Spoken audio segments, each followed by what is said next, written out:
Right, well, here we are. This is our Wednesday night slash Thursday morning episode of CSC. This is September 27th, 2018. And this dude, I don't know if he wants to use his real name, so we'll call him JJ.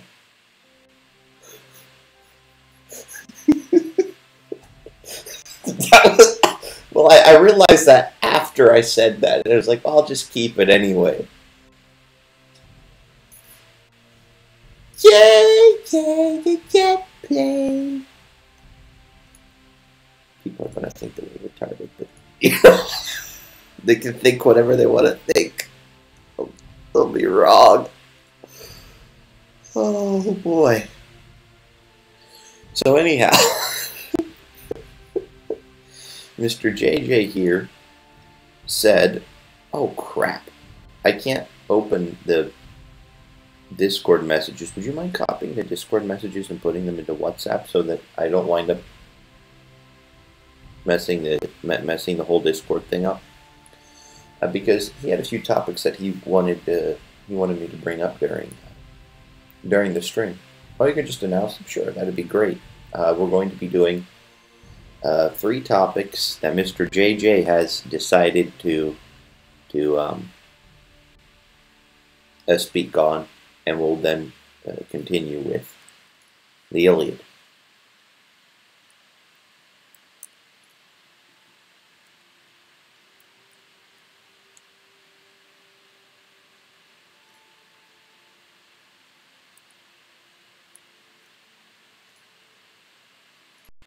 Alright, I think that I may have had some difficulties in terms of capturing your voice. Could you please say that again? All of them? Okay. The ideal direction that the educational system should go, and the right and wrong reasons to go to college, and the general qualms that you have with the situation of current society. Okay, all I can see is the top half of your head. Oh, sorry. Yeah. That's better. Okay. So, where do you think that education should go? I think it should be more focused on autodidactic learning and freedom of choice of what you want to learn and the course in which you want to go.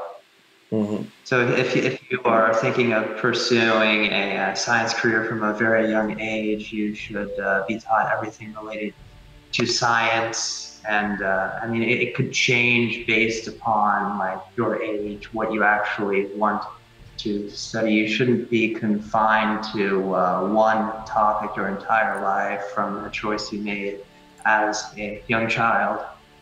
But yeah, I think more freedom definitely needs to be provided. Well, great. Wednesday, September 26th, 2018. CSC episode 63. There we go. Got everything all squared away in terms of the title. So basically, if I understand you correctly,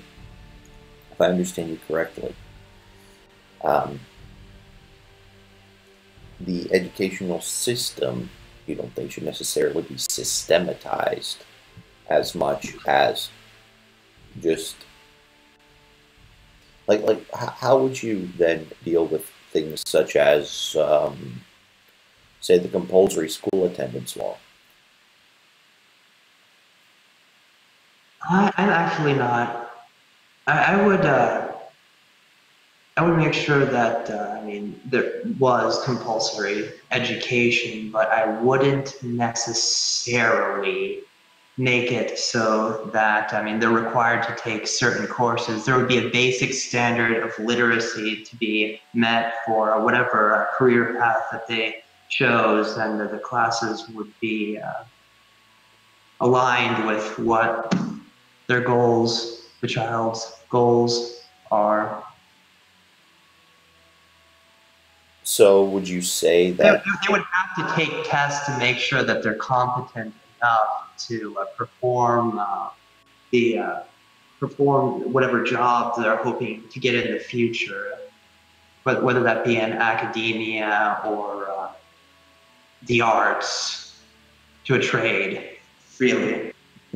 Okay, so who would then do the testing, or how would the testing be done, or how would it be standardized, or would it even be standardized?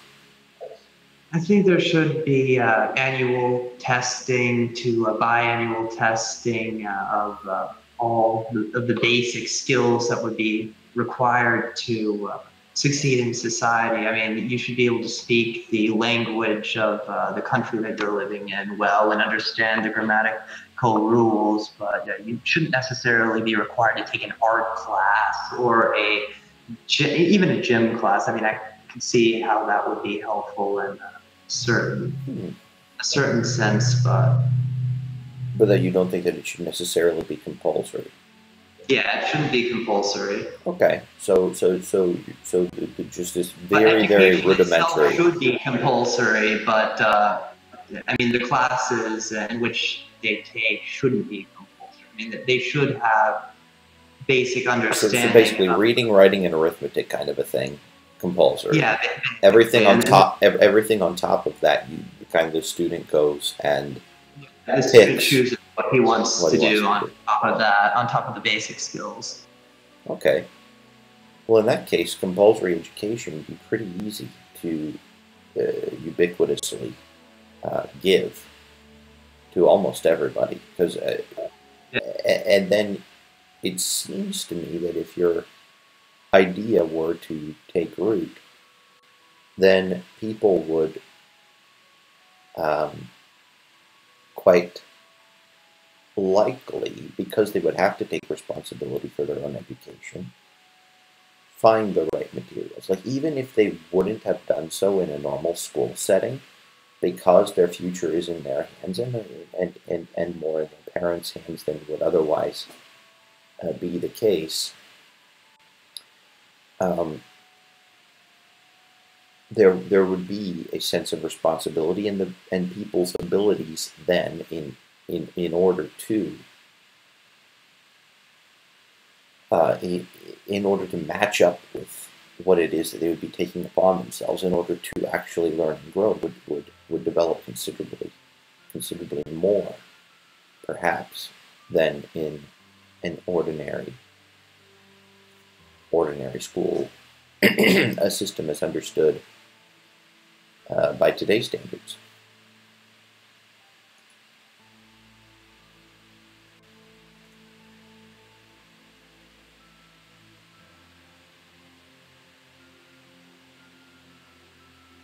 If you're talking, I can't hear you.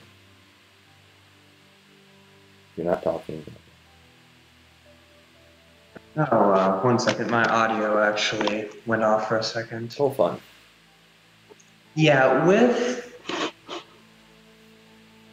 education being the way that it currently is, it's too restrictive for people who want to choose a certain career path.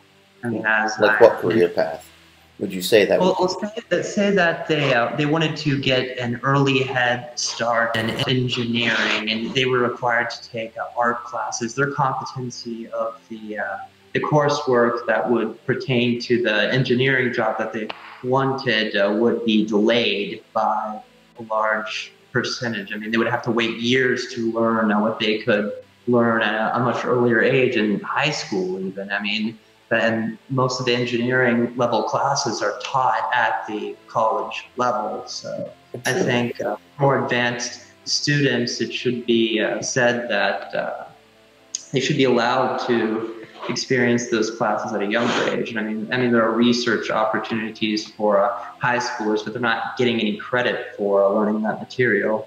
No, and all they would be doing is building a popsicle stick bridge. Even your audio quality is a bit low. I'm going to get a headset because I can't understand what you're actually saying right now. Okay, well, I have no idea why that would be. Or maybe I do. It's a bit muffled right now, I'm sorry. Oh, how fun. Well, you could just tune into the stream and then respond 15 to 20 seconds after I speak. Yeah. That probably wouldn't be the best I was idea. trying. I was trying. The reason why I respond, there was such a delay in my response, is because I was trying to figure out what you actually said, because there was like an echo effect in what you're Oh, I saying. see. Well, It's part of like due to the room I'm in, so it's echoing around me and distorting what I hear. So I'm not sure if that has anything to do with it. just remember, I can't talk and I can't read. I can't do anything. So, You're so illiterate. yes, yes. I'm horribly illiterate. I never learned. I never got past that whole reading and writing bit myself. I read at a second grade level currently. Well, that's about 2 grades higher than mine. Oh, wow, impressive. Mm-hmm. Yeah, like what's all that jibber jabber, mumbo jumbo stuff underneath us? I have no idea. It just looks like kind of yellow squiggly lines. I don't know. Anyhow, um, But I want to hear your thoughts on the education system. What would you change in what I said? What would you rather do in terms of education? well, I'm not okay. Art as taught now, I think, is pretty abysmal. Because there is no.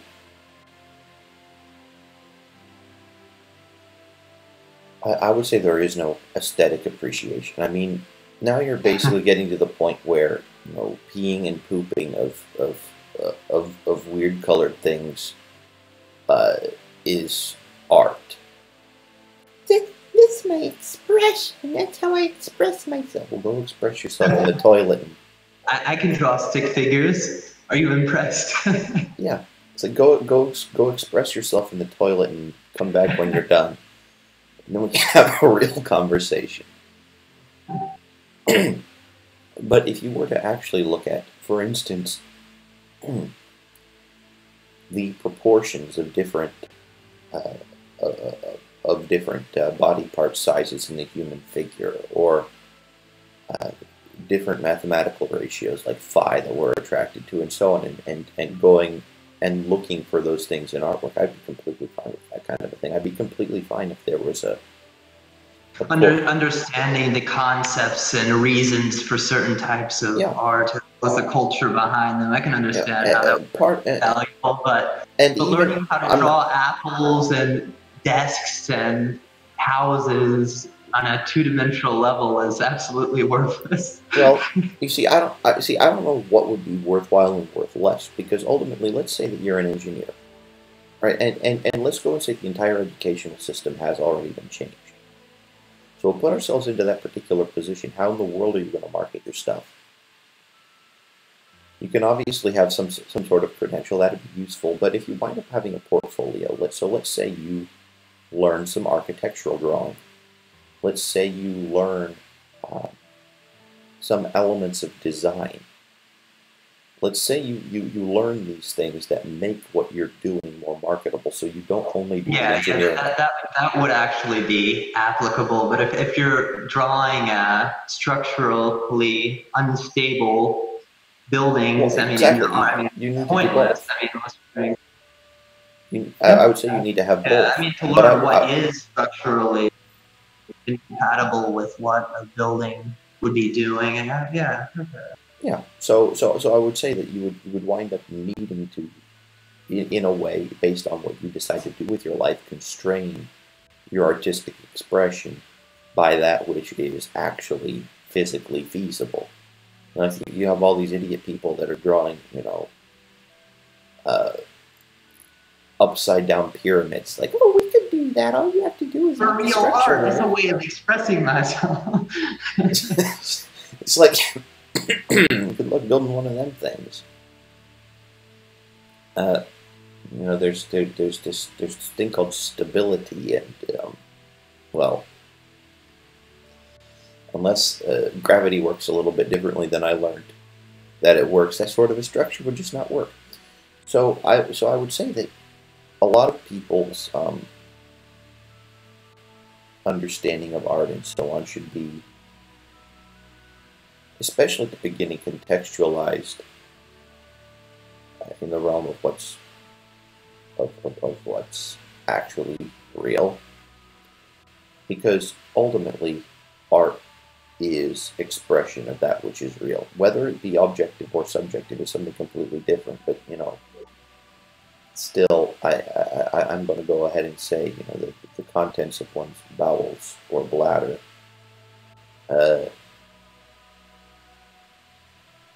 is perhaps not the kind of reality we should be going for in terms of art education. Of course, it's an essential part of life. It's something that people should do on their leisure, not necessarily, because it doesn't bring any value to,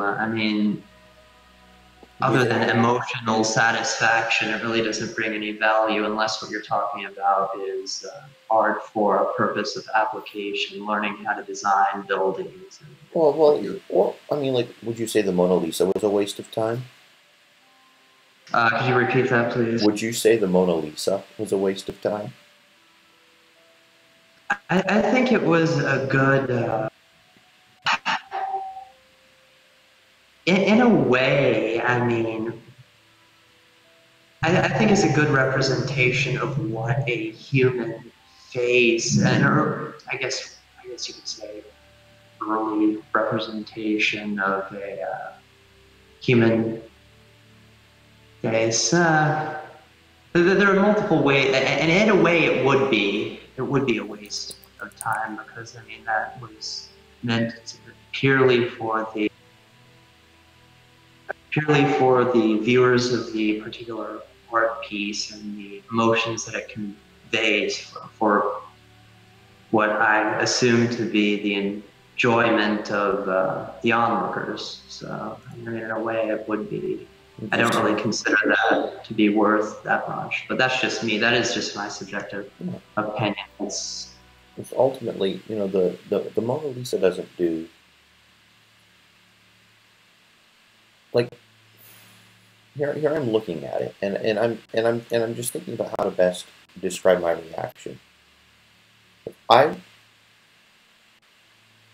The first thing I notice, the absolute first thing I notice, are her hands. Like out of anything, the absolute first thing that I notice are her hands. And then after the hands, the next thing I notice is that demure smile. Right? And I think that actually teaches us, and just stop me if you think that I'm BSing here, because if you think that I'm full of BS, I would really appreciate you calling me out on this.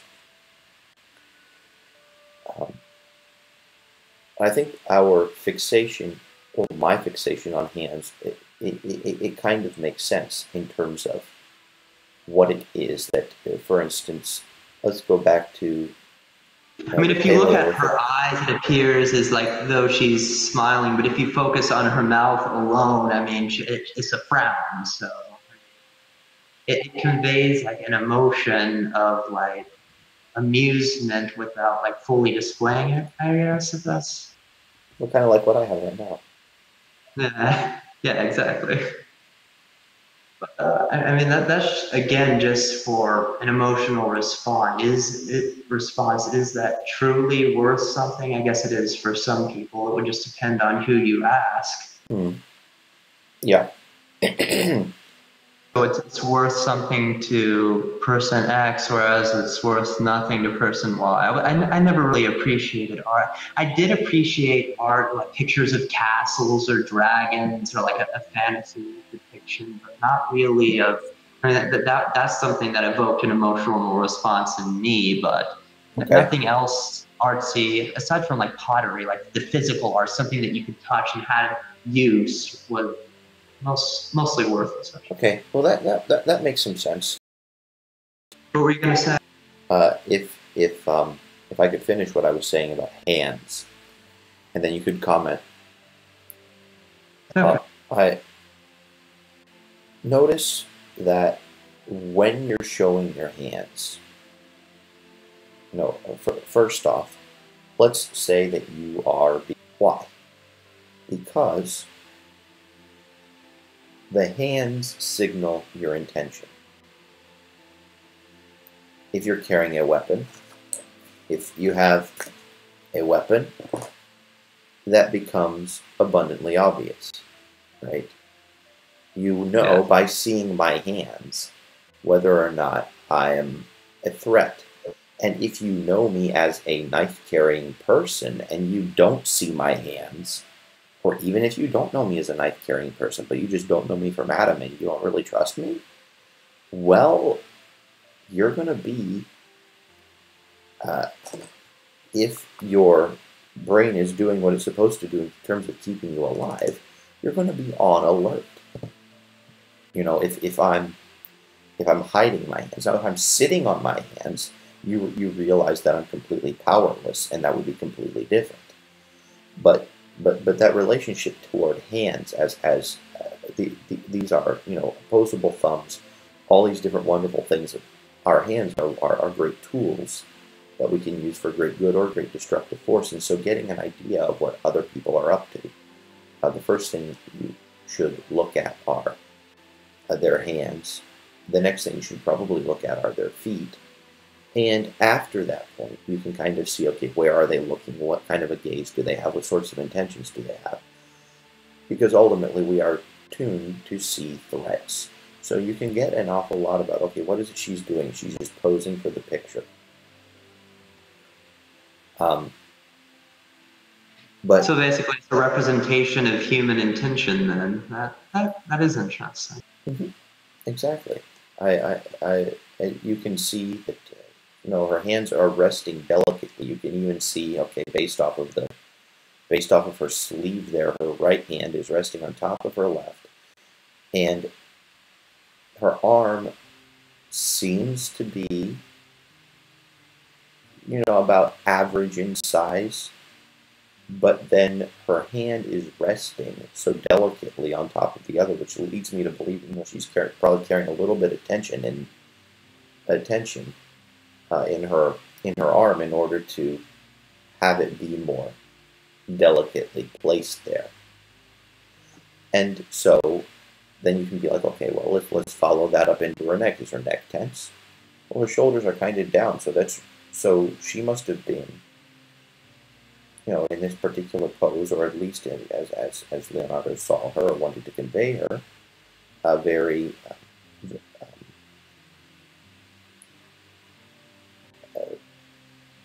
very relaxed, like the opposite of an INTJ. In that, you know how an INTJ might use certain elements, and yeah, like my hands are here. I've kind of boxed myself into my personal space. I value that, and all my movements are very, very deliberate, and they involve conscientious use of many, many muscles. Whereas you might have somebody that is like, okay, I'm just going to move my hand here, I'm going to do this, I'm going to do that, and you're just kind of flowing. That's kind of what I would get if you wind up having a relaxed neck and a slightly more tensed up arm. It leads me to believe that somebody might have very, very good control over her appendages, and that alone can give you, and if you subconsciously see that tells you about the person. Now, granted, she's a woman in that age, and so the only threat that you would normally have from her would be poison, right? But she's not carrying a flask in her hand, so whatever. I had to go throw a sexist joke in there somewhere. But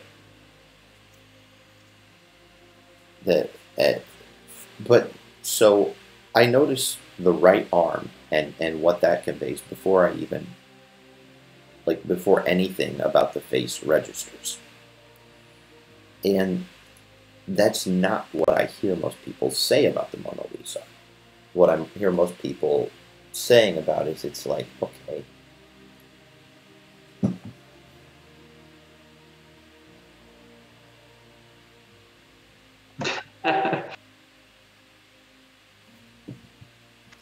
and it's the expression. Only describing the Mona Lisa in a very shallow sense, whilst not understanding the true abstraction of the painting.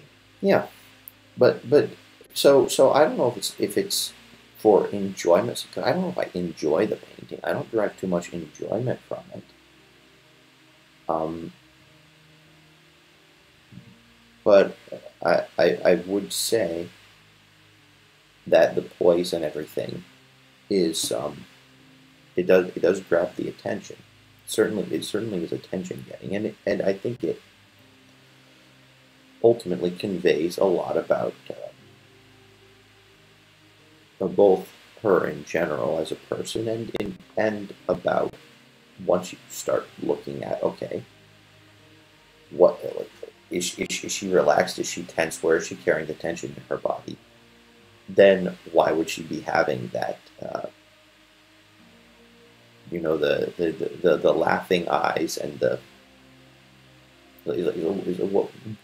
what kind of story could you put behind it? What sorts of things would precede this painting? How would she get herself into that particular frame of mind? Um, that probably emblazoned itself on Leonardo's mind, so that even when he wasn't seeing her, he was able to modify Yeah, it leaves the much to picture the accordingly. imagination. It makes you think like what happened to make her feel that way or make her project that way. Uh-huh. And then you wonder, okay, did she have that was that the way she normally presented herself, or was that how she was for the picture? Did she have like this She's inside dead joke? inside. It's a facade.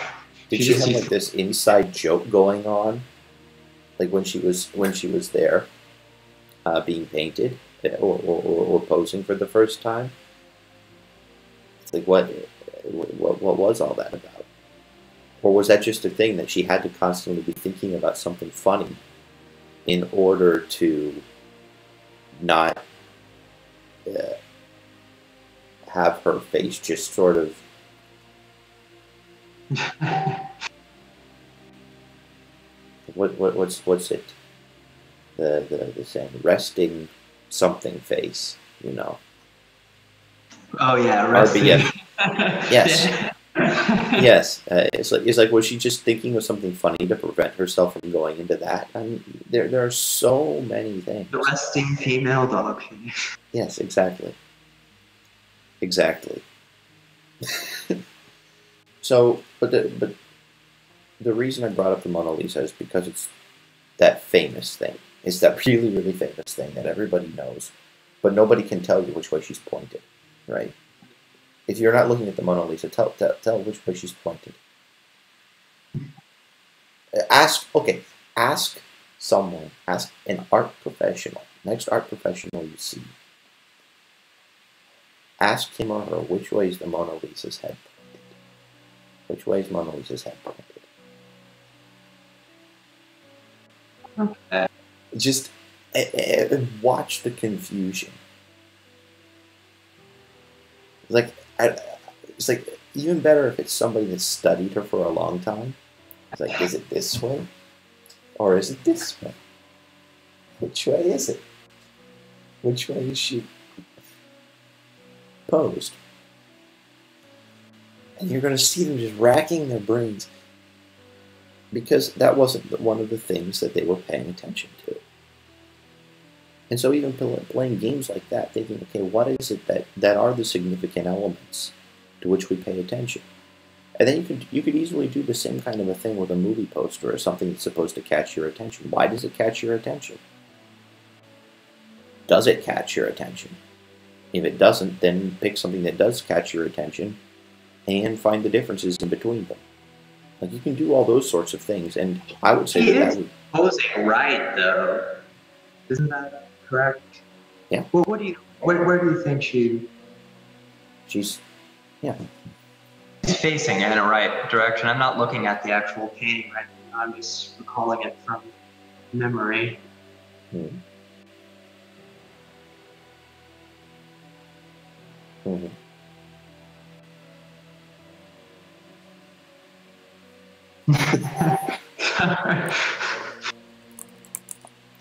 So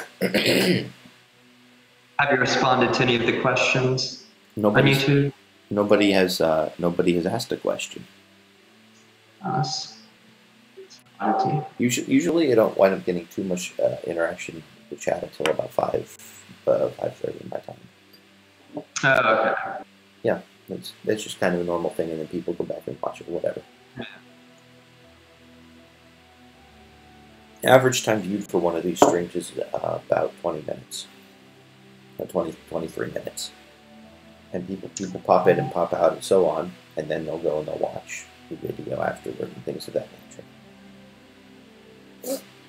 So the average time viewed of the video and average time viewed of the stream is really different. Now, what would you believe a wrong reason to go to college to be?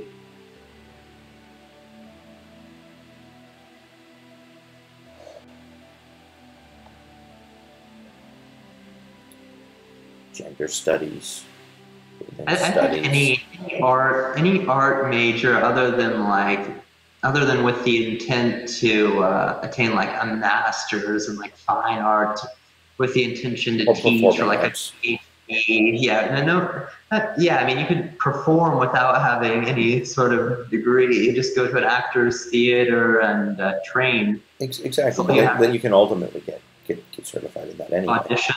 It's like you think about what it is that you can provide to the world. Like you go there with an intention of providing something to the world and equipping yourself so to do.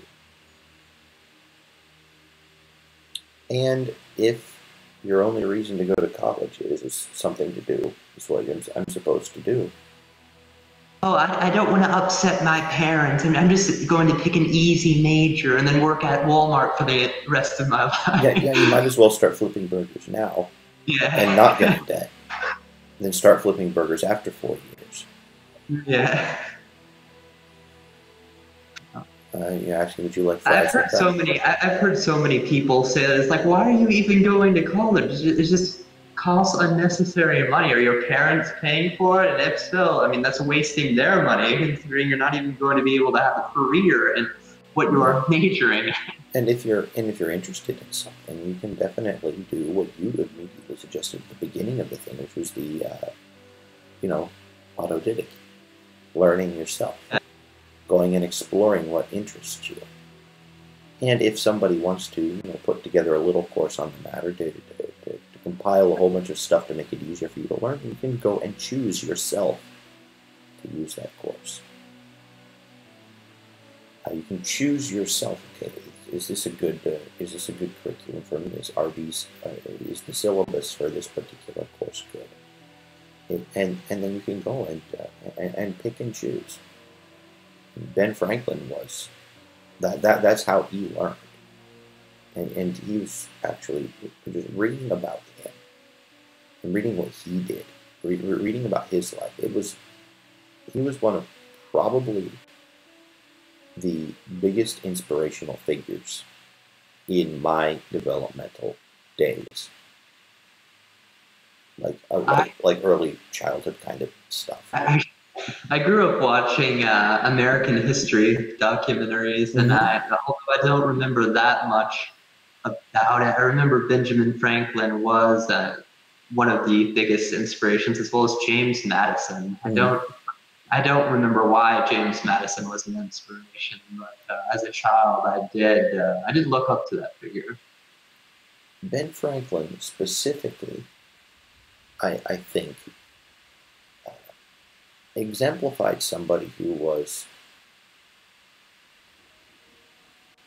he was probably an ENTP, very likely an ENTP, but on top of that, he wound up having enough structure to be able to actually pull himself together and accomplish many things. He decided, and this is something that later stages of modernity is kind of screwing up. He decided he was going to be virtuous, and so he just put a method in place to at least aim at virtue. I mean, he knew that he wouldn't make it, and he knew that he would have to try over and over and over again, and so he made himself a course that he would go through 4 times in a year. It was basically a 13-week course of, okay, 1 week I'm going to focus on this virtue, and then the next week I'm going to focus on this plus that one. But every week I'm only going to focus on one thing, and I'm going to attempt to, over time, over the course of many iterations of this cycle, improve myself as a person.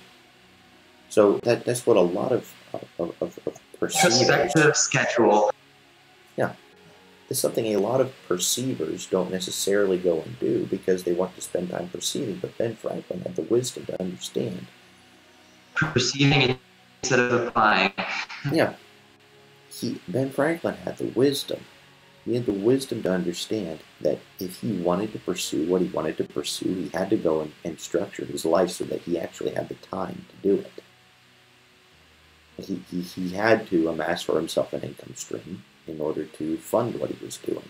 He had to amass for himself friends in order for him to be able to both have the social stimulation that he craved and to be able to have the influence that he, it seems, wanted.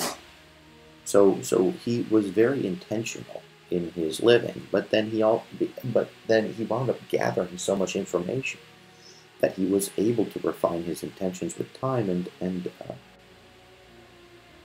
have a little fun along the way too. I mean, tell me what screams ENTP more than hosting parties where everyone grabs hands and then grabs 2 electrodes and then shocks themselves with static electricity. It's like, I could get everyone to go and shock themselves with static electricity.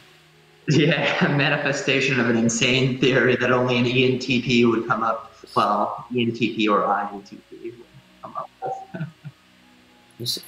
He was awesome. He was great.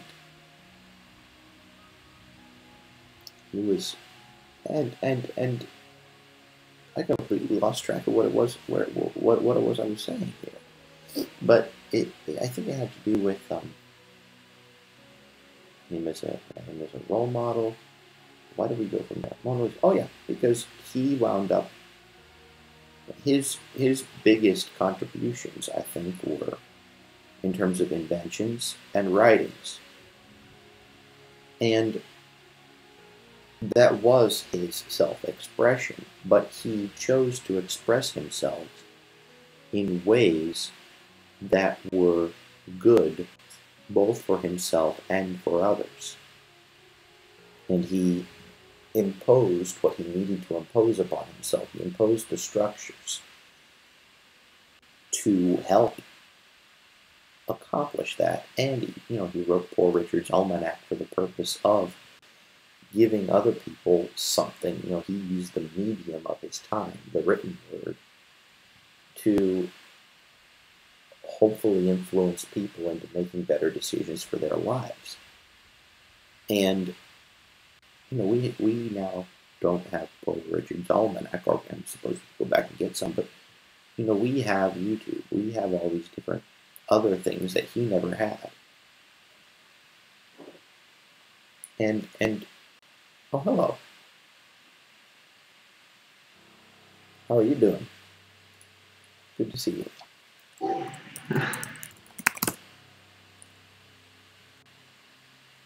Are you replying to someone? Yes. And you can tell me if I'm saying his name wrong. Is it Said, or is my pronunciation, is my accentuation of the syllables wrong? Just please do correct me. I want to say your name right. So while I'm waiting for him to correct me, I'll pop out the chat here so that I can have it on top of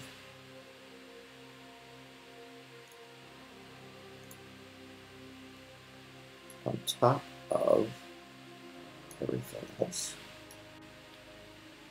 And I can ask you, okay, so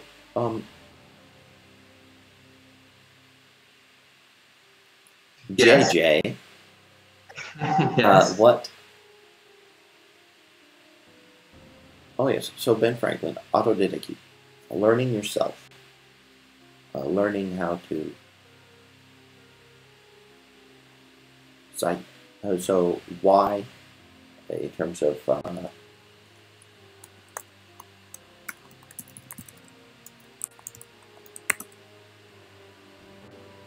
why in what language? Zayid. Or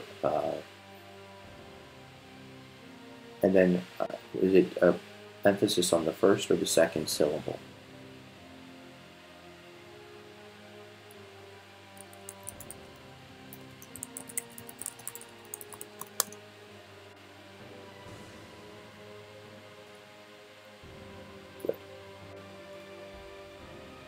I want to make sure that I have people's names down.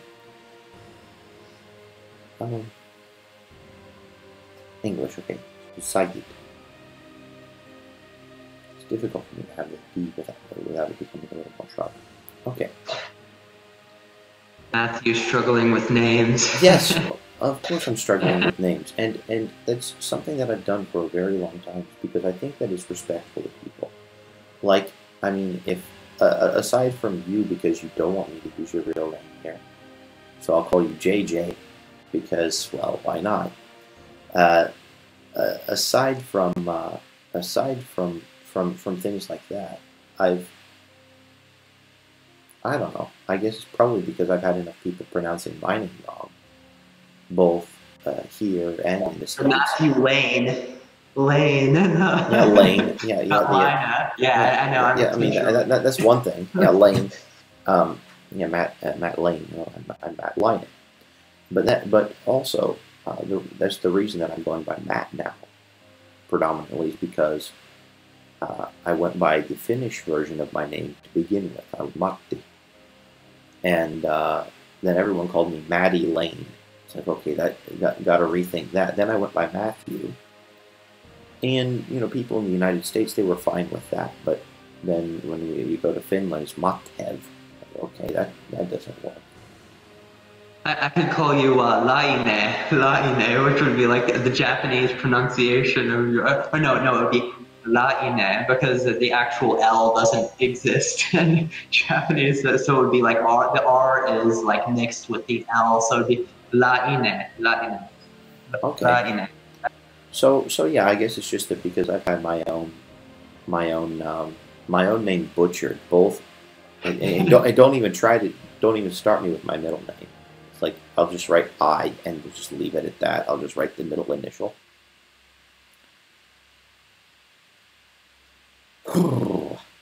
I suppose because it was so hurtful for me to constantly have people, you know, people would call me Maddie and then treat me like a little girl and crap like that. It's like, okay, I don't want to do that to anybody. I don't even want to get anywhere near that. I want to try to get everybody's name as perfect as I possibly can, in order to demonstrate to others the respect that I wish would have been demonstrated to me. I don't know, was that overreactionary? Maybe. But that's at least where I'm coming from. I mean, in general, I don't really have to repeat my name more than once, considering my actual name, considering how memorable it is. Yep. That's exactly how it goes, JJ. Yeah. Mm-hmm. I can imagine people struggling with their name. Yeah. Yes. More emotionally impactful a name is, the more likely it is to be remembered. Someone named Bob Jones is most likely not going to be remembered.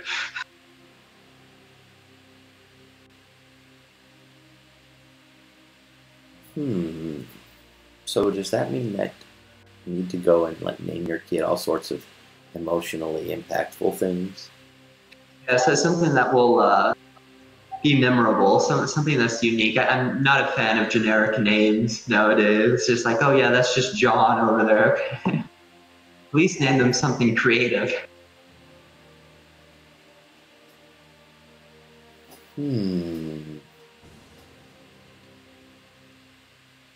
I've contemplated naming my children 1, 2, 3, 4. My wife didn't like that idea. why she didn't like that idea. Like you'd spell the actual name like W-O, like one. Or how about like O-N-E? And then for 2 it would be T-O-O. Yes. No, what do you do for 3 though?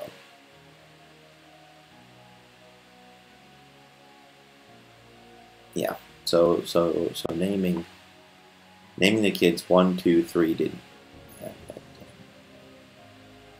Oh, I didn't like that. It would be T-H-E-R-E 3. 3. Hey, 1, 2, 3, come over here. Yeah, basically. 1, 2, 3, come over here. 4, you go over there. Do that. Yeah, it'd just be F-O-R for 4. Yeah. F-A-I-V. 5. 6. We don't even talk about how we spell that. Like we decided to name our 6th child after what it is that caused him to exist. To exist, yeah. What it is that caused his existence. Yep. And then 7. S-A-V-U-N.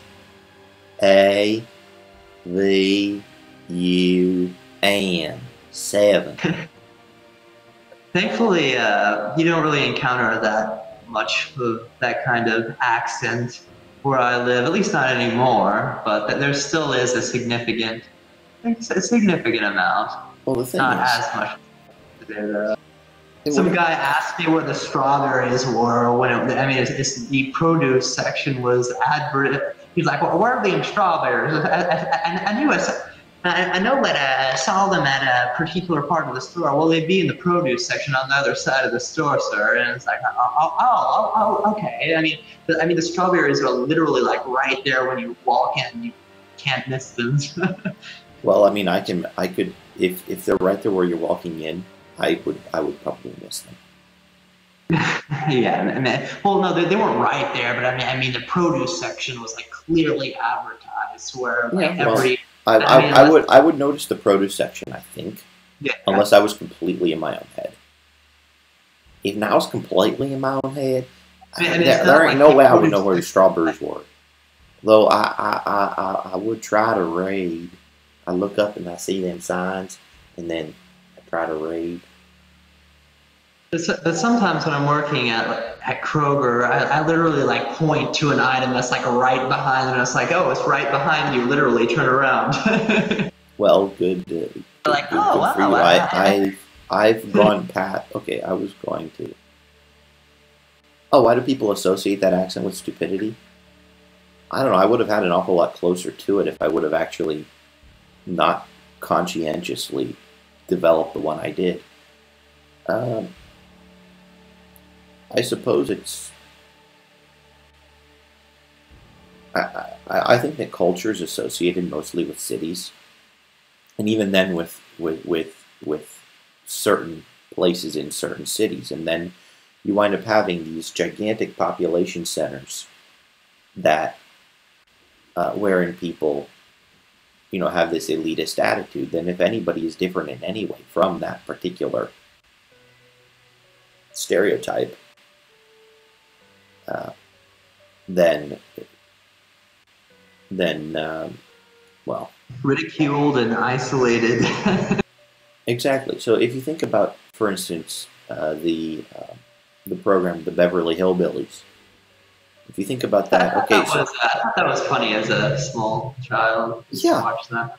But you think that, okay, so you wound up having Hollywood elite people thinking, okay, what stereotype can we make fun of? What stereotype isn't going to really take too much offense at it? I mean, it's like if you go and you make fun of,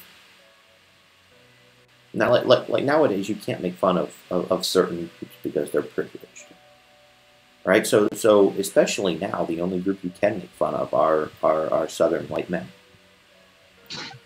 and or white men in general. But then if you combine Canadians. But then you can be like, okay, we know that these people have the fortitude to deal with being made fun of. Like that's another thing. Like you don't go after the weakest of the weak. Defenseless. You feel sorry for the weakest of the weak. You feel pity. Mm-hmm. Exactly, and so you wind up having all like, you can't do that. That's not nice. So I think that it has mostly to do with both people that talk like this. There's an out group, and there's an out group that don't really care too much what them other people think, because they know they actually know. You would not believe how many very, very intelligent people talk like this. I promise you that. I would imagine so. They're Southern. They're probably old college professors and doctors that grew up speaking that way. It's a little less pronounced in that way. But the thing is, there's also consistency, right? It's internally consistent. The tenses, though they might be different for certain words, there are all the lingual rules of internal consistency. I would say that there's probably a correlation between having an accent like that, pronounced that way, and intelligence being average or below. So I'm guessing that there's probably a lower percentage of gifted people amongst people who talk like that. That would just be. I ain't got no idea about that, and in fact, I might be inclined to think otherwise. And maybe it just has to do with the fact that the kinds of people I run into, they're from all walks of life. And I seen smart people. That's another thing. I seen. You seen. He seen. Okay, so we got the tenses right. But I seen plenty of smart people who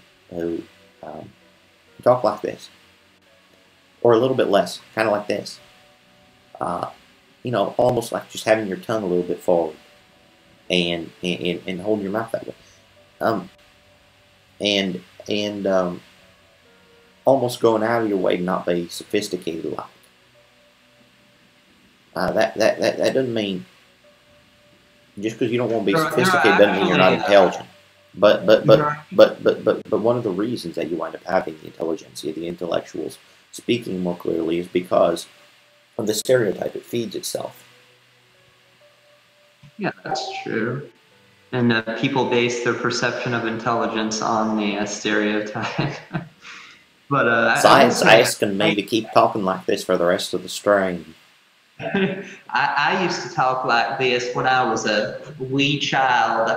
There are videos that my parents have access to. When I first learned to talk at like 6 or 7 months, and I was talking like that. I was like, "Hi, Dad," because I was around a lot of people like that. So it was developed an accent, but it quickly morphed into what it is today.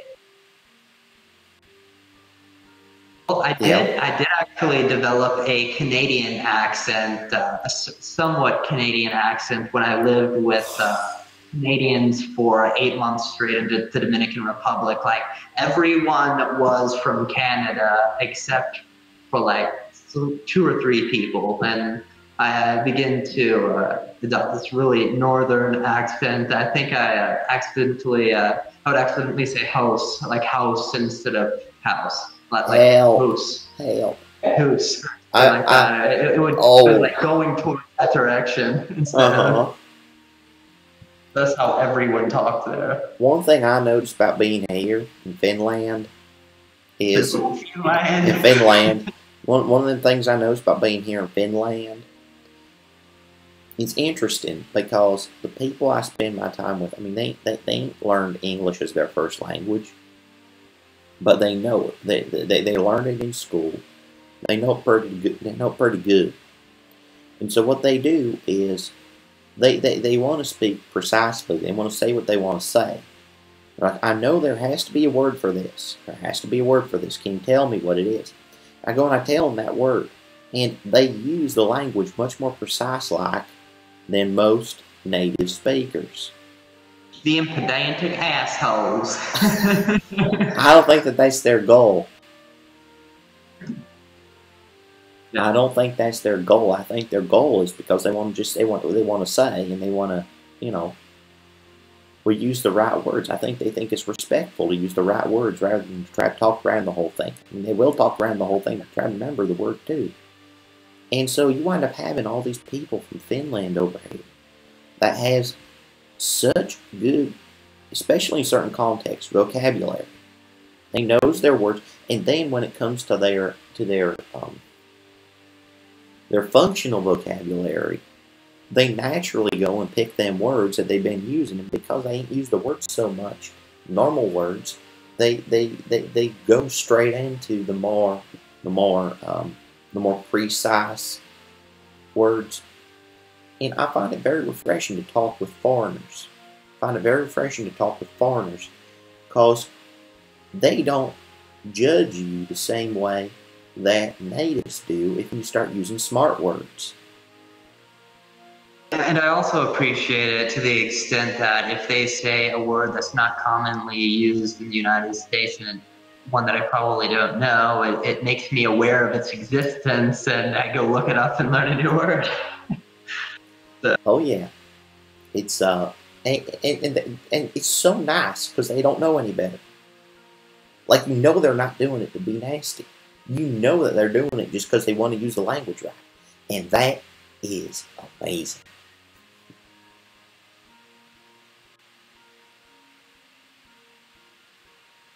How was the person's vocabulary with whom you worked with on a farm? No. Never mind. I was thinking of something else. You was thinking of something else. Okay. Boy, this actually takes quite a bit of effort to talk like this. So is Finland a fine land? Well, I done prefer the USA, but I've been managing. I've been managing over here. Has it already begun to get cold? Oh yeah. I was going to run a marathon next May. I was going to run a marathon. I and a friend, we's training. And it was... Is it flat in Finland? Are there many mountains that you can... Well, you got the Scandinavian mountains, but they end before you get to most of Finland. Up norther ways, we got... Well, everywhere we got lots of hills.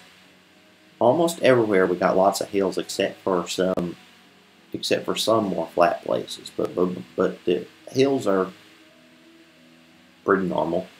And I suppose they might call them mountains, but they ain't nothing like Appalachian or Rocky or something like that. And the Appalachians are pretty abysmal as far as actual mountains go. Out west are where the real mountains. The Rockies, yeah. Yeah, I've seen some of them when I was in Death Valley. I mean, you could actually see in 120-degree weather, you could see the snow on top of a mountain. In 120-degree weather, it just... Yep. And the I would say that the mountains here are a little bit less mountainous than the Appalachians. The Appalachian Mountains are just really large hills. I've gone mountain hiking there, and even the mountains in the Dominican Republic are larger. Probably about the same size, really. Probably the largest mountain in the Appalachia region. Mm-hmm. Yep. Yeah, boy. So would you ever go mountain climbing in like northern Finland, like where it's not really Finland and there's no civilization? Why would you do that if you could go someplace else where there's real mountains? Yeah. I have to have the means to travel though. I'd rather go to the Himalayas.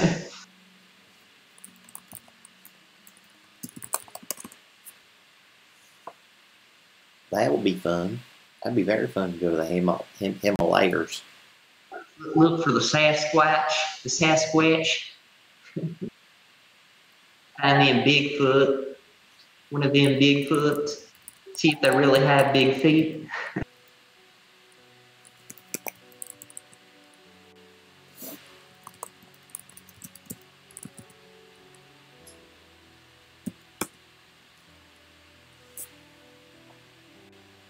So yeah, he's So asking, what are my thoughts on Franklin Pierce? What's your thoughts on President Pierce? I told him I ain't researched him for 18 years, and I'll have to go read because I done don't have much recollection of him. Hey, I'll flat out admit it. My recall about him ain't very good. I'm gonna have to go do a little bit of reading about him. I'll do some reading about him today, and then we can talk about him tomorrow.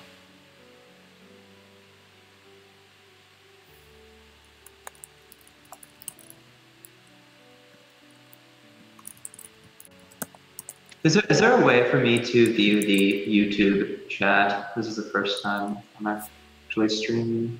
You would just look at the you go to the I'll send you the link to WhatsApp if you're interested. It's just yeah. So it's just the normal live stream. There you go. I get to see myself.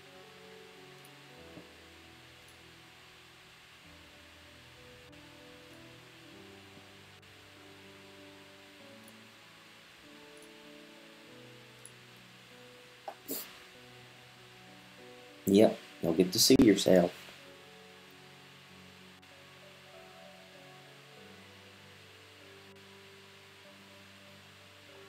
What was the second thing you wanted to talk about? I mean, I know we didn't talk too much about education, but I think that the whole autodidacy thing and how it might work out, we did briefly. What are your biggest qualms of it? And it was the third thing because we already talked about the second one briefly. Okay. But what are your biggest qualms with current day society? Qualms. That's an interesting word to use. You mean like problems? Or do you mean like things that give me pause? Or things that like...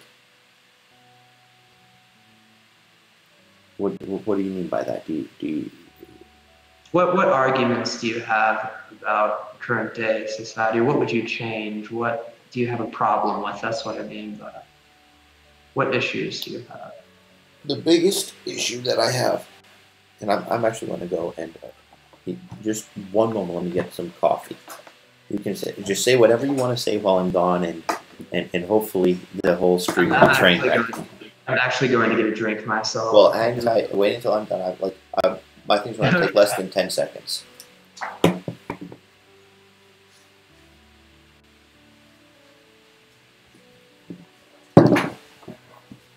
See? Did you have a hot broad? Yeah, I've already had one cup of coffee this morning, but I left my French press over on the other side of the kitchen. So I had to go and get it because the cord attached to my headset wasn't quite long enough. But so would you clarify the question one more time, just so that I make sure that I'm answering what it is that you're actually asking?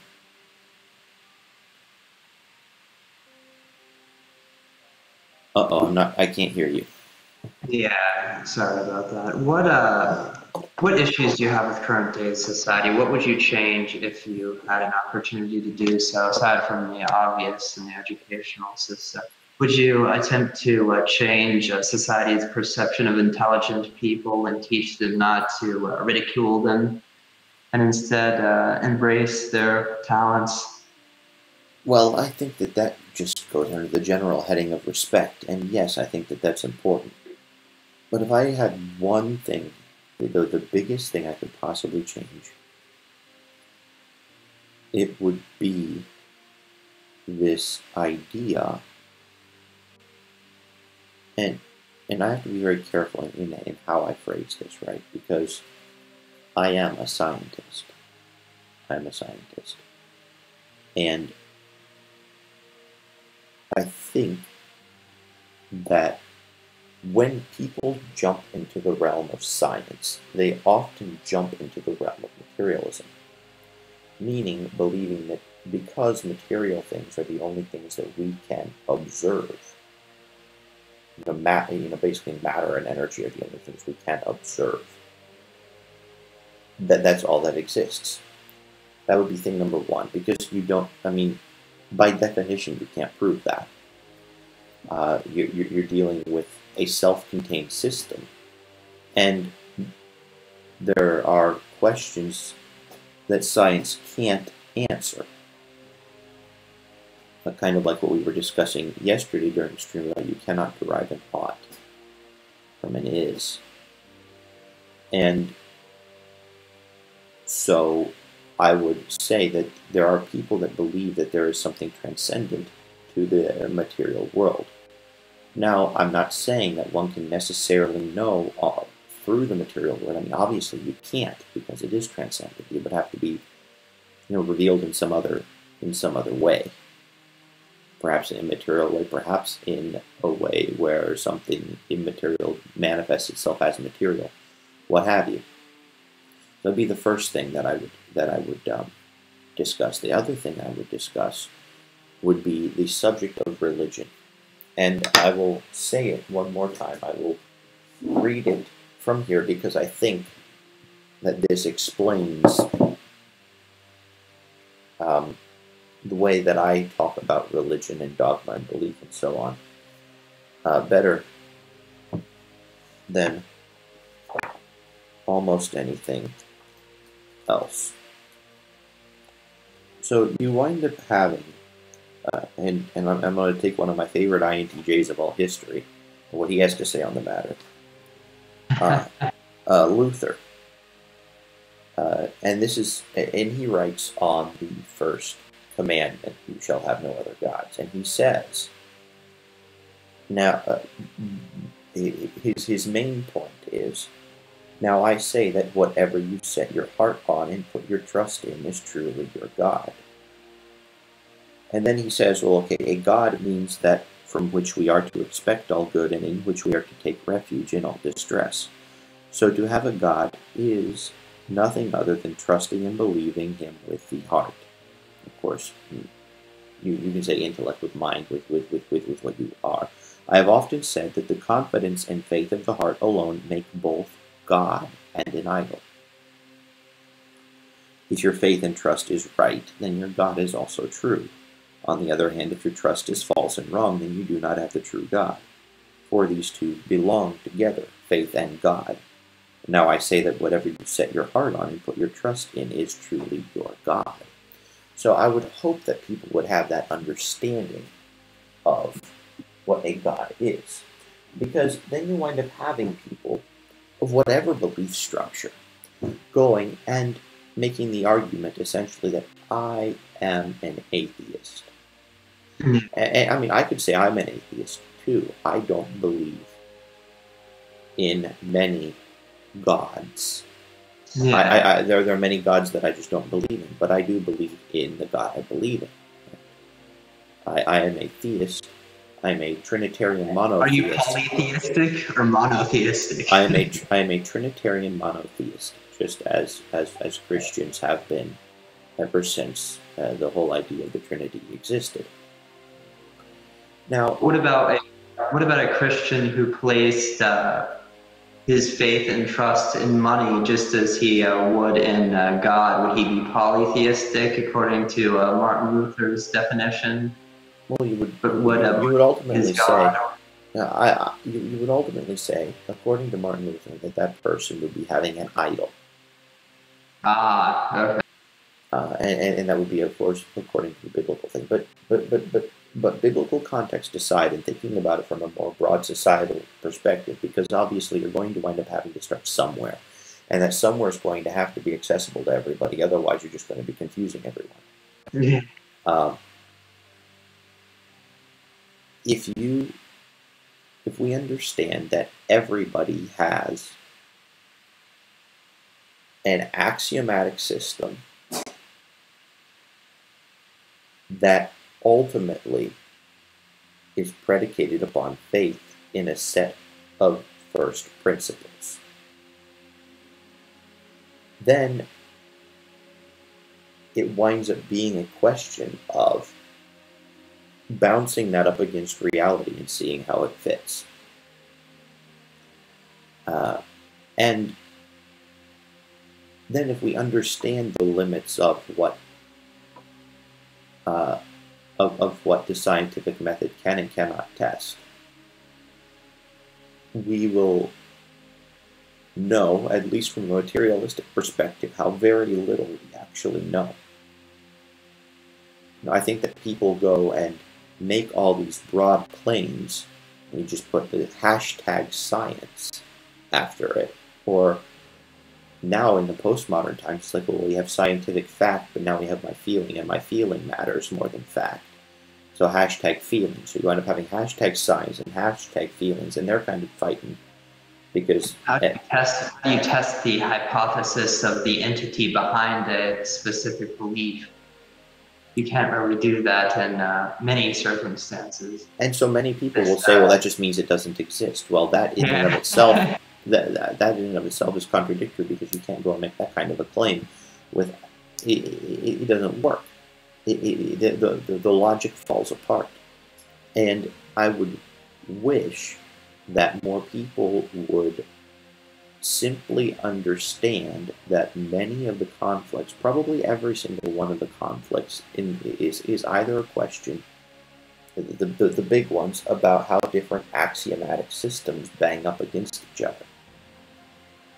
And then we have to go and look at what can actually be observed and measured and so on in light of these different axiomatic systems, and then we can understand, okay, this is how they'll interpret the facts, this is how these people interpret the facts, because facts and interpretations are very different.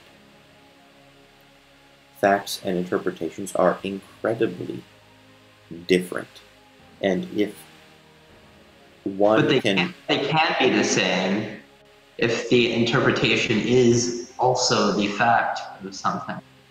Yeah, but then you're just in the process of stating trivial things, which I suppose, I mean, that's kind of what science winds up doing, or math especially winds up doing. That is a dog. I mean, that's what math does. All you can ever do in math is prove trivial things, right? As soon as you prove it's trivial. But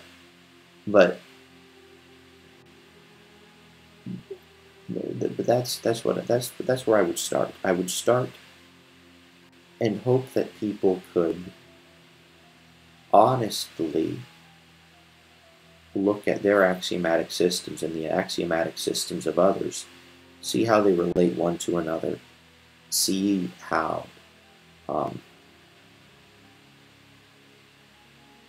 like they would just start with the intention of understanding and not misrepresenting those they disagree with.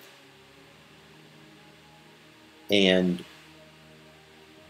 I think that would solve a lot of what we are currently running into as problems. Because as things currently stand, the general attitude is, right, I can't possibly be a smart person, right, because I believe in a God. I can't possibly be smart. I'm just some dumb lunkhead that can't read. The irony is, like, all of the most intelligent people that I've one or two of the out of like 10 of the most intelligent people I know believe in some sort of God. But then what you do is you wind up having people saying, well, okay, well, that can be biologically described. We have certain physiological features. We have certain anatomical features of the brain. And you know, they're associated with deities, with Satan, and all those other sorts of things. And you can actually, by stimulating these certain areas of the brain, cause people to envision God or envision Satan or whatever. And they'll say, well, it's just an artifact of the mind. Like, well, it is an artifact of the mind, just as everything is in terms of our own perception, because everything that we perceive is kind of filtered. But just because something is an artifact of the mind doesn't make it not real. But it doesn't necessarily make it real either. It just means that we perceive it however we perceive it. And there you get into really, really murky territory, because then you wind up having people immediately discounting people based off of something that isn't even an actual logical argument, just on account of the fact that the idea that, for example, somebody could be a Trinitarian monotheist, a scientist, and intelligent all at the same time, like, is one of those things that pick two. You can't have all three, and that's kind of the underlying assumption here, which is not true. Either that, or I could be completely delusional and stupid, right? I could totally be the wrong one here, but I have reason to believe that I'm not. And you are right. You're not. Trust me. Yeah. But I mean, what I believe, science is just a tool that stems from religion, stems from like the what I believe actually created the universe. So I mean, science is just a way that we perceive the universe that was created by that entity. It's a way we use to explain phenomena that happen in our environment and observable reality. Mm-hmm. And really understanding those limitations. Things can't coincide. So ultimately, yeah, it would be understanding the limitations of certain axiomatic systems. Period. And then understanding the limitations of methods of observation and of learning and of ascertaining information. Understanding the limitations of a material, of materialism, and the like. That would be the biggest thing that I could hope for. I mean, I could obviously say I hope that everyone would believe like I do, and yeah, I would hope that, but that doesn't mean that I'm somehow going to go and start a religious war or something. No, I'm not doing that. But as soon as I say I hope that everyone would believe like I do, the first thing that comes to most people's mind is, oh, you're just a religious whack job that's going to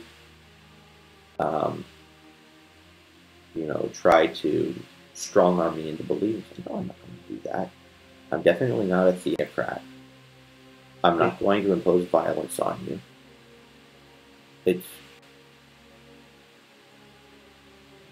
Pascal, the mathematician, actually provided a justification as to why he's religious despite not having any proof. I believe he said something to the effect of because I want to have a greater chance of being right than. What did he say? It's his wager, Pascal's wager. He put in colloquial terms, if I believe in God and belief in Him is necessary for salvation, then good for me. If I don't believe and there still is a God, I'm screwed. If I don't believe and there's not a God, I'm fine. Or I'm just as screwed as everybody else. But if I don't believe and there is a God, I'm going to hell. It's looking at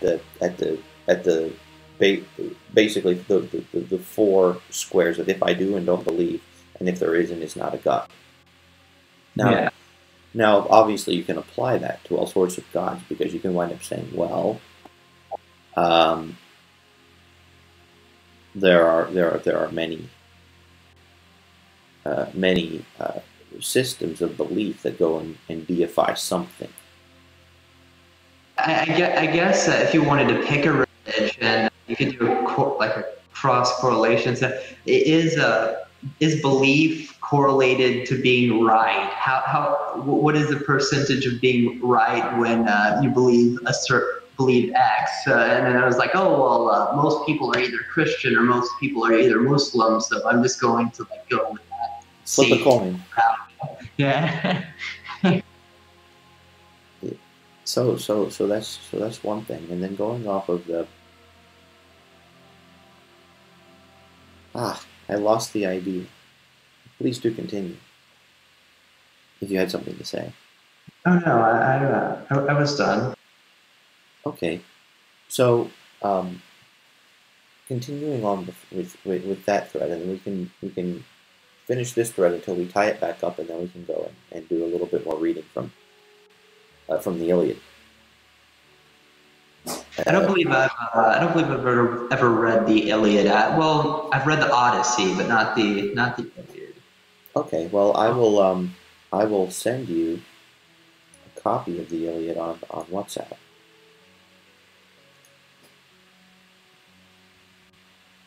Actually, I probably have read the Iliad. I just don't remember any of it. It's the one of where Achilles is the main character. This is in blank verse. There you go. I sent it to you via WhatsApp. This whole idea of, okay,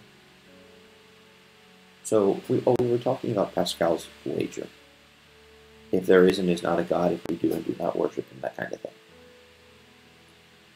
That, in terms of covering your bases, that is certainly better than nothing. But people also go and say, well, what about that fourth square? If there is not a God, and I do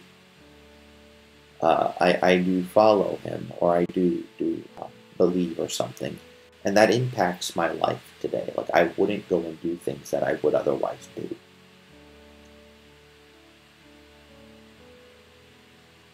Yeah, but your belief system heavily affects your morals for the most part, for most people. Well, I mean, I would say that it affects the morals for everyone, because you're not actually going to behave based on something you don't believe. You're going to wind up having some sort of a justification and some sort of a change in your beliefs to justify whatever it is that you're doing. Yeah, to make yourself feel good about the decision you're making is fine. Yes, I was not necessarily being. Yes, I was going to say that one of the biggest deifications of present day is deification of self, and then we have deification of one's feelings, and then deification of one's reason. Yeah, for people doing drugs, it would be, well, this drug isn't as bad as this drug, and like it doesn't affect me that much long term, and then that feel better about themselves. Oh, I'm doing weed instead of heroin. You know, it's a safer drug, and then that makes them feel justified. Mm-hmm. And well, but this whole deification of self thing, as a big general principle, isn't anything new, right?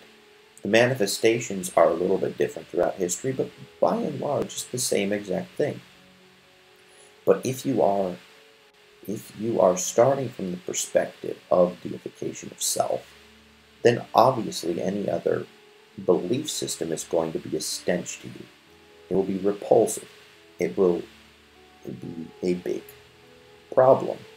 And so people just are like, well, this doesn't fit into my paradigm, therefore this is wrong, period. And then you wind up having the same kinds of people that are, say, Christians or something, and then they'll go and they'll say, well, you are engaged in self-idolatry or whatever, and then they'll go and they'll start quoting the Bible. And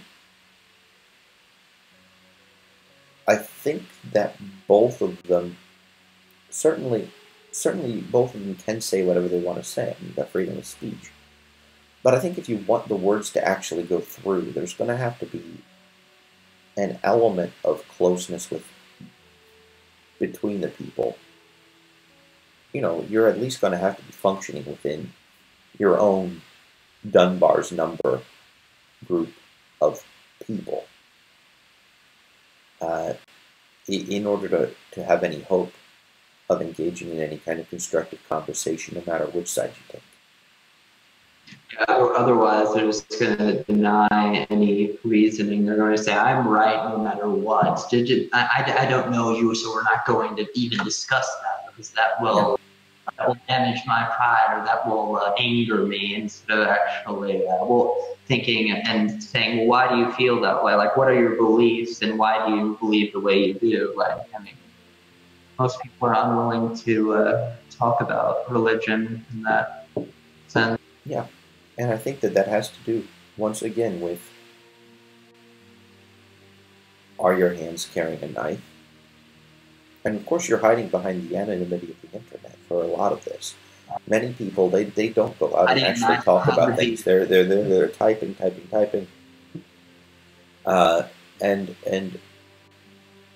and being able to be sufficiently removed from the other person that we fail to act like human beings in dialogue, but rather act like human beings at war. And it's not a very big leap to go from words and belief that there is nothing but bad intentions on the other side to escalating to physical violence.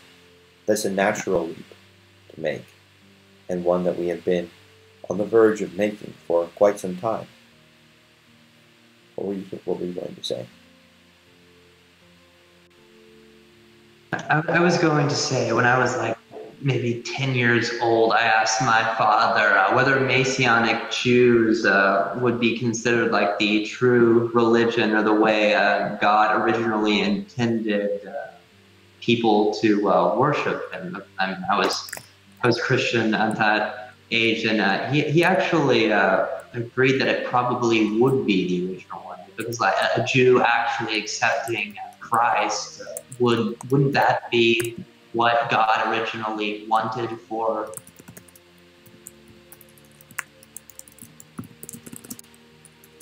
I'm answering Saeed's question. Okay. Well, first, yes. So the likelihood of a religion being true is determined by how many followers it has. I don't. Well, in that case, you would say that the likelihood of atheism being true is going up, and the likelihood of Islam being true is going up, and the likelihood of Christianity being true is. I mean, if you want to do it as a proportion, it's like it doesn't necessarily work that way. Yeah. There's only a correlation between like how many people believe something and like the likelihood of it being true. So like if you believe like 2 + 2 = 4, then I mean pretty much everyone believes that. There's a higher correlation of that. But that's a semantic. That is a semantic definition at this point. Yeah, I mean, we know it to be true, objectively true, but like something that most people can perceive that only a few don't, and it's not necessarily clear, but we know it. There is a correlation between the amount of people who believe something and it being true. So I mean, in certain things, but I would definitely not say that's necessarily the case in religion. Yeah, not necessarily the case in religion, but someone who wasn't familiar with religion might use that to pick a religion to follow if they didn't know. That's okay. I would say that could. Okay, so using it as that kind of an indicator, I can understand. Well, that kind of goes with our knowledge of, okay, we just want to be a part of a group. that just fits our collective human psyche. Yeah, basically. But then the next question is, what is Dunbar's number? And I said 148. And Dunbar's number is the number of people on average that any one given human being can care about in a personal way at any given time. So basically, you can have close friends, you have acquaintances. You basically wind up having like family, close friends, and sometimes close friends are closer than family. But that you have that general inner circle of people. Then after that, you wind up having friends, acquaintances, and then a little bit less than acquaintances. So you wind up having those concentric circles, and the entire volume of the outermost of these circles is about, or the volume of all of the circles is about 148 people. Once you exceed that amount, like you start spending time with other people, you naturally eject other people that are already on the fringes. It takes an awful lot of effort and a very special kind of person to be able to meaningfully engage with more than that many people at any given time in life. That's why our friend groups change over time, and that's why, like we can go through life and have that 148 switching. We can have some of the 148 coming along with us, some of them popping in and out at times, but that's about all we can handle. And so if you're not in that group of people that mutually care for each other, if both of you aren't in one another's this circle,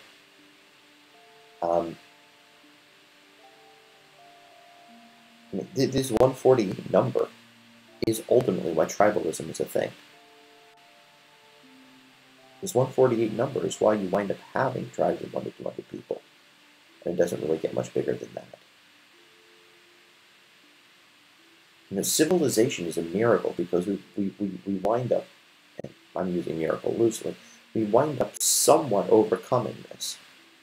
Somewhat overcoming this. I'm not saying that it is at all overcome, but it just winds up having to do with giving up certain freedoms in order to receive certain benefits that living in bigger groups affords us, and then going into our little enclaves here or there or wherever. Whether our enclave be a university, a church, a club, people that generally share enough of our value system to be able to fit into that 148 number. That's how we can still wind up associating ourselves with the right kinds of people, even in a situation where we are crammed up next to way more than 148 people. We go and separate ourselves into our cliques and so on.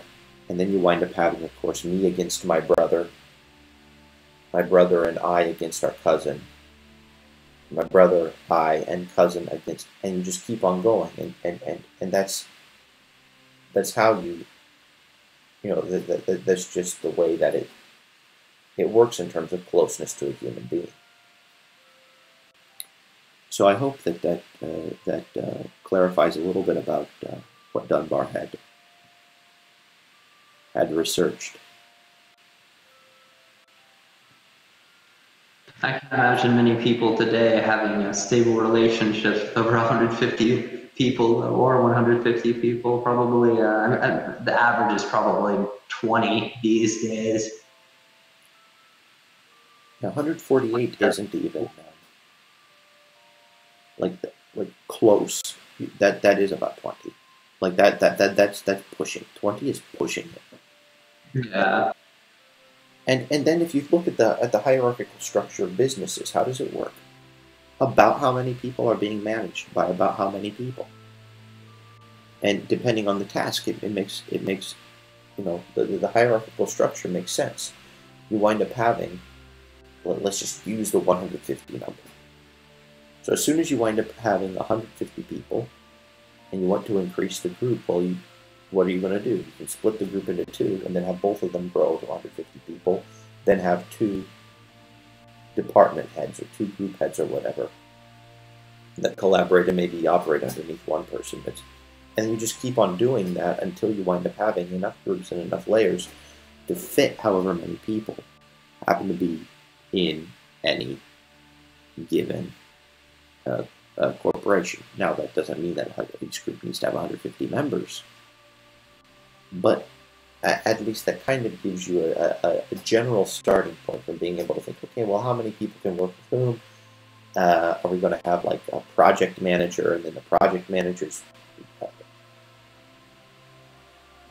And you can think, okay, well, if it's 5 close people, then you're going to have these 5 people working together for 3 months on this project under this one person who goes and negotiates with these other 5 people who are doing this, having all of these different groups. So pretty soon now, we have a set of like 25, 30 people.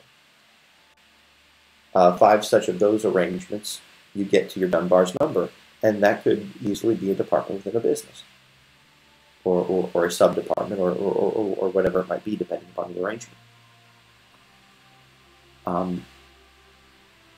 It has been reasonably well documented that the most pleasant businesses to be in are those with about 50 to 150 employees. Everyone knows the CEO. Everyone has the ear of the CEO. There isn't a disconnect in between anybody in the entire workplace, and so you wind up having things being resolved on a considerably better level than if you wind up having the distance between people that are still apparently working on the same goals. But then the bigger the group, the more abstract the principle needs to be that unites everybody. And that's why, leadership is about establishing a vision. Because if you're not able to connect with everybody that are involved with it, then everyone needs to be somewhat connected, at least to the main idea. Otherwise, everything's just going to go to hell in a handbasket.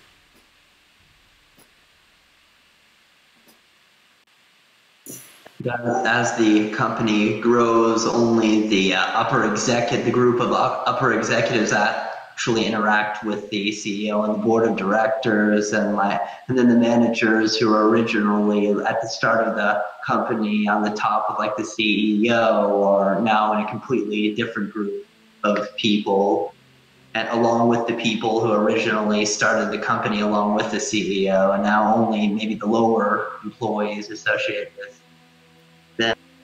The lower majority of the employees at the start associate with the employees, the newer employees. So there's more of a disconnect, a distance between the powers. Mm-hmm. Well, that's interesting, though. On that note, the Iliad. Yep. Where are we? Book 4.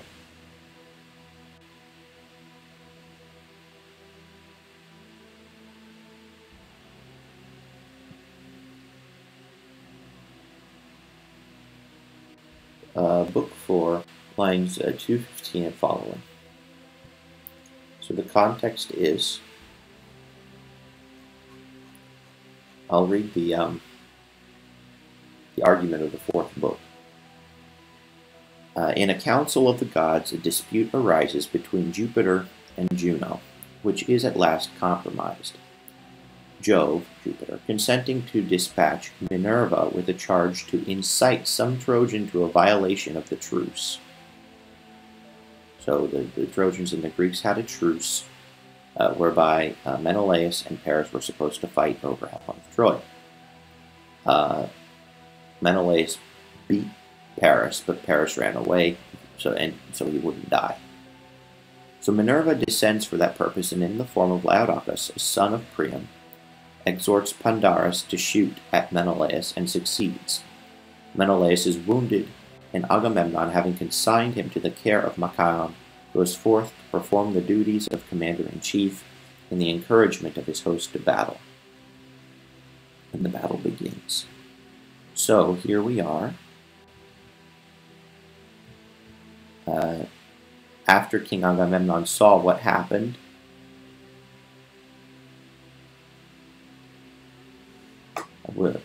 to give the rest of the context, here we are. So, the end of his speech. So may Atrides, shall they say, perform his anger still as he performed it here, whither he led an unsuccessful host, whence he had sailed again without the spoils, and where he left his brother's bones to rot. So shall the Trojan speak, then open earth her mouth, and hide me in her deepest gulf. So he's basically calling curses upon himself if he doesn't go and avenge this affront to Menelaus. But him, the hero of the golden locks, thus cheered, my brother, fear not, nor infect with fear the Grecians. The sharp-pointed reed hath touched no vital part. The broider zone, the hauberk, and the tough interior quilt, work of the armorer, its force repressed. Him answered Agamemnon, king of men, so be it, brother. But the hand of one, skillful to heal, shall visit and shall dress the wound with drugs of pain-assuaging power. He ended, and his noble herald next bespake, Talthybius, haste, call hither quick, the son of Asclepius, leech renowned, the prince Machaon, bid him fly to attend. The warlike chieftain Menelaus him, some archer either Lycian or of Troy, a dexterous one hath stricken with a shaft, to his own glory and to our distress.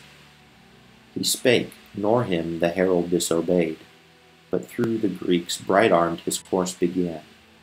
The hero seeking earnest on all sides, Machaon him ere long his station saw, amid the shielded ranks of his brave band, from steed-famed Tricagon, and at his side, with accents ardor winged him thus addressed, haste, Asclepius, the king of men, calls thee, delay not, thou must visit quick, brave Menelaus, Atreus' son, for him, some archer, either Lycian or of Troy, a dexterous one hath stricken with a shaft, to his own glory and to our distress. So saying, he roused Machaon, who his course through the wide host began, arriving soon, where wounded Menelaus stood, while all, the bravest of Achaea's host around, the godlike hero pressed. He strove at once to draw the arrow from his cincture forth, but drawing bent the barbs. He therefore loosed his broider's belt, his hauberk, and his quilt, work of the armorer, and laying bare his body where the bitter shaft had ploughed, his flesh he sucked the wound and spread it o'er, with drugs of balmy power given on a time, for friendship's sake by Chiron to his sire. While Menelaus thus the cares engrossed of all those chiefs the shielded powers of Troy, and moved toward them and the Greeks again, put on their armor, mindful of the fight. Then hadst thou not great Agamemnon seen, slumbering or trembling or averse from war, but ardent to begin his glorious task, his steeds in his bright chariot brass inlaid. He left his snorting steeds Eurymedon, offspring of Ptolemy, Preotis, detained apart, for him he strict enjoined. Attendance near, lest weariness of limbs should seize him, marshalling his numerous host. So forth he went, and through the files on foot, proceeding where the warrior Greeks he saw. Alert he roused them by his words the more. Argives, abate no spark of all your fire. Jove will not prosper traitors, them who first transgress the truth the vultures shall devour. But we, their city taken, shall their wives lead captive, and their children home to Greece. So cheered he them, but whom he saw supine, or in the rugged work of war remiss, in terms of anger then them he stern rebuked. O Greeks, the shame of Argos, arrow-doomed, blush ye not, wherefore stand ye thus aghast? like fawns which wearied after scouring wide, the champaign gaze and pant and can no more. Senseless like them ye stand, nor seek the fight. Is it your purpose patient here to wait, till Troy invade your vessels on the shore of the grey deep, that ye may trial make of Jove, if he will prove himself your shield? Thus, in discharge of his high office past, Atrides through the ranks, and now arrived, where hardy chief Idomeneus in front of his bold Cretan stood, stout as a boar. The van he occupied, while in the rear Marianus harangued the most remote. Them so prepared the king of men beheld, with joyful heart, and thus in courteous terms, instant the brave Idomeneus addressed. The fighting, feasting, howsoe'er employed, I most respect Idomeneus of all, the well-horsed Edonian, for when the chiefs of Argos banqueting their beakers charge, with rosy wine the honourable mead of valour, thou alone of all the Greeks drinkst not by measure, no, thy goblet stands replenished still, and like myself thou knowest no rule or bound, save what thy choice prescribes.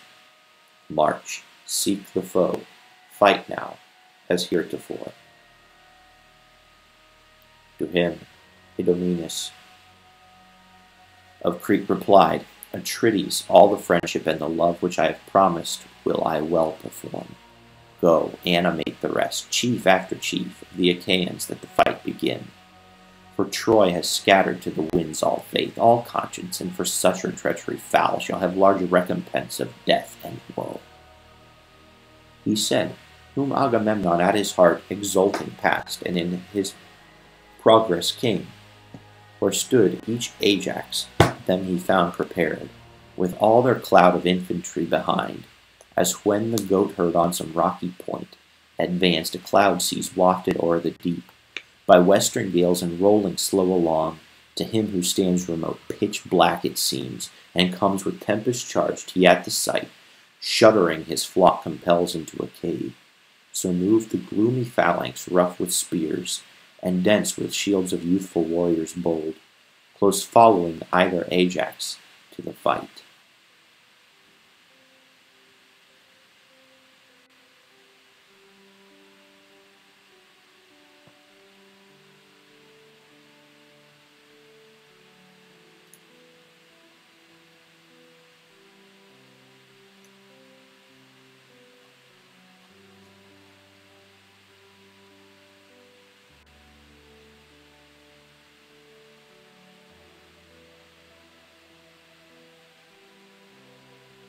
Did you say this was chapter 4 of the Iliad? Book 4, lines 215. Book 4. Okay. Book 4, lines 215 to 331.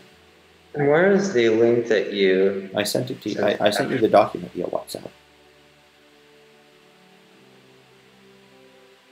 Book 4. I'm actually going to have to put that up here into the video description.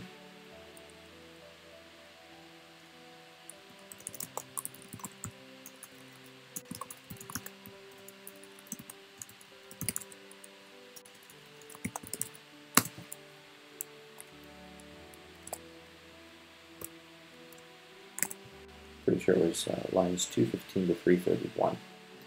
Let me check to see if I got the yes. Here we go.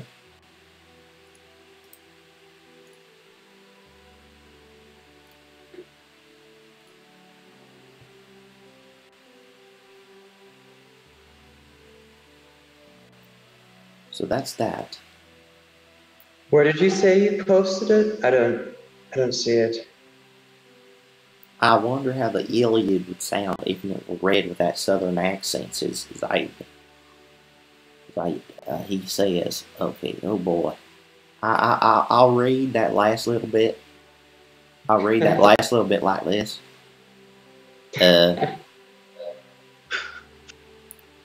whom Idomeneus of Crete replied, Atrides, all the friendship and the love which I have promised will I well perform.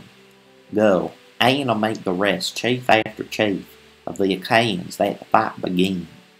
For Troy has scattered to the winds all faith, all conscience, and for such her treachery foul, shall have large recompense of death.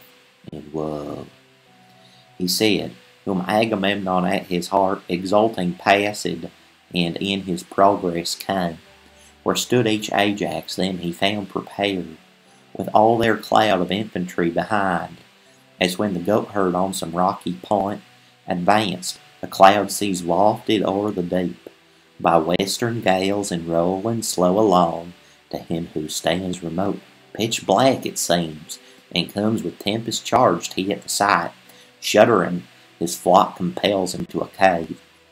So move the gloomy phalanx rough with spears, and dance with shields of youthful warriors bold, close following either Ajax to the fight. There you go. That's how it done sound. Homer would be proud. Oh no. Oh. Oh boy. Wonder what the Greek equivalent, the Greek accent, the Greek redneck accent would be in those times. I'll bet you a lot of the warriors had it. Yeah, probably. I mean, at least a certain subset of them had to, right? Yeah, but would it even be considered the redneck accent? Well, I mean, redneck, I don't know.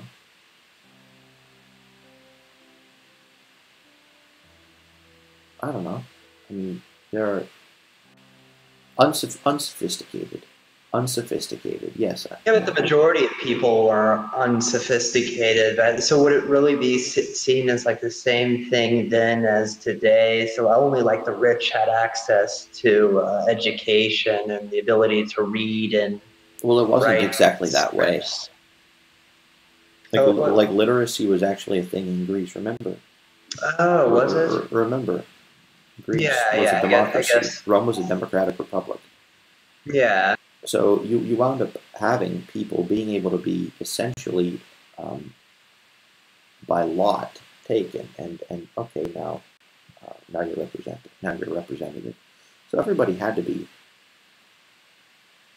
at least capable of thinking. Although I would say that they probably weren't nearly as sophisticated as. Were they capable of like writing and reading manuscript? Okay. Well, I know that they were at least like lots of people that were conducting business. They had to be in order to write contracts and so on. Okay.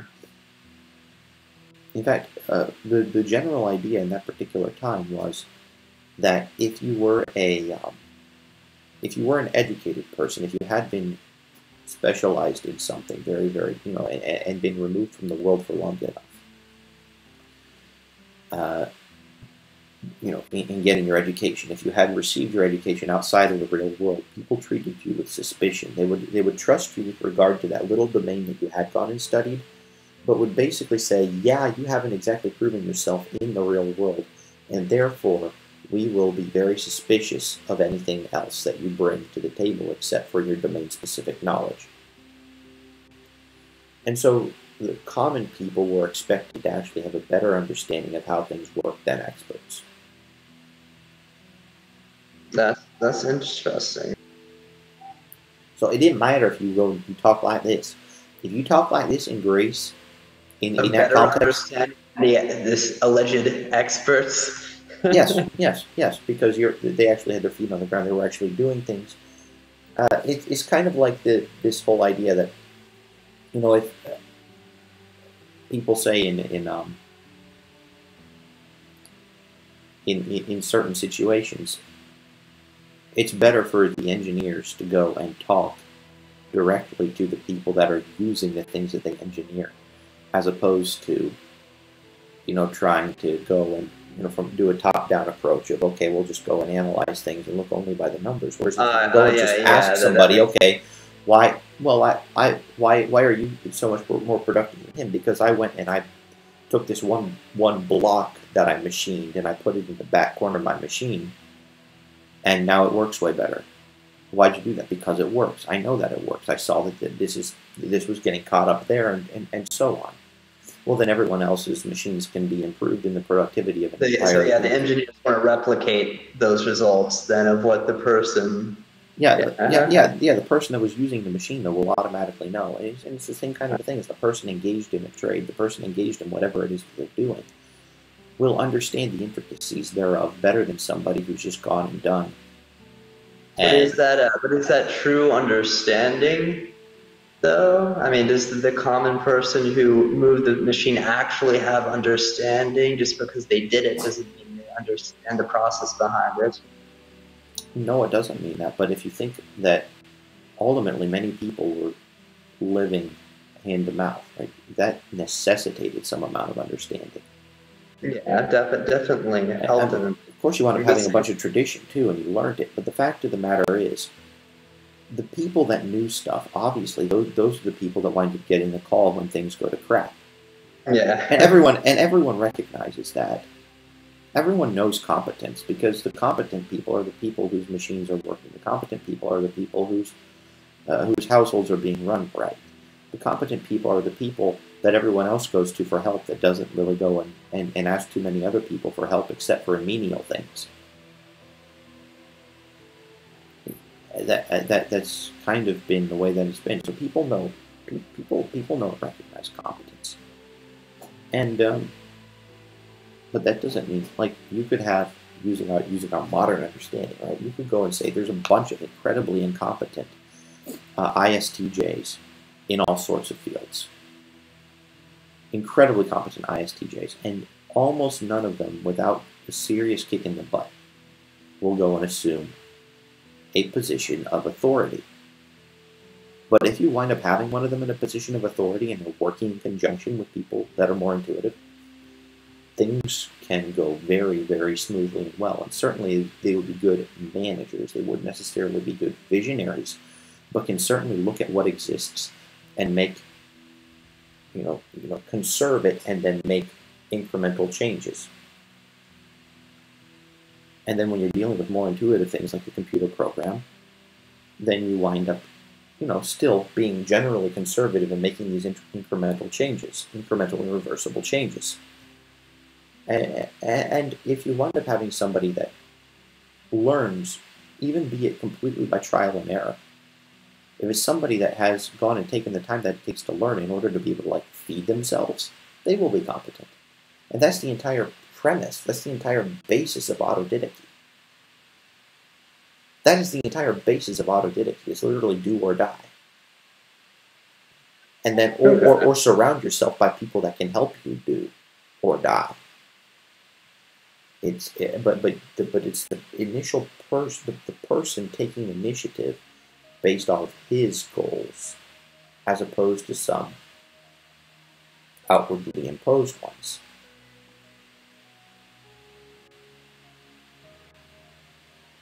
And would you think an INTP would be a better visionary, and whereas a INTJ would potentially run the actual company better? Completely depends. That depends on many other aspects, because the INTP is going to be constantly revising things for efficiency and is never going to actually reach something, or very rarely is going to reach something that he'll actually put out. Is rarely going to produce anything. Whereas the INTJ will go for effectiveness first and then iterate for efficiency.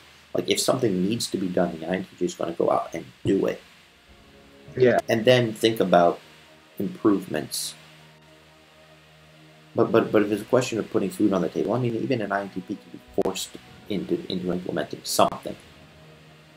And if you wind up having the NTPs, ex-NTPs being in a position of being forced to implement something, then they're going to have to, at least at the very beginning, prioritize effectiveness, and then the rest of the time to prioritize efficiency.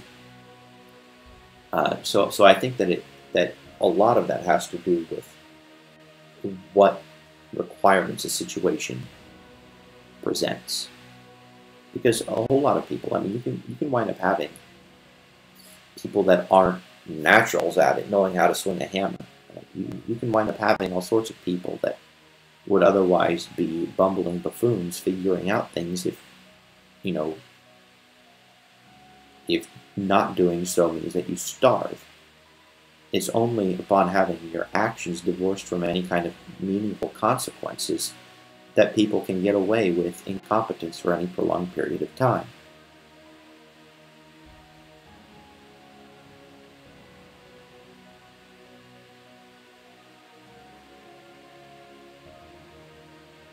It's also the realization that something, just because like you don't necessarily fail or you may succeed in a certain sense if you do this, there is a way to succeed in ways that most people wouldn't even think possible. Certainly.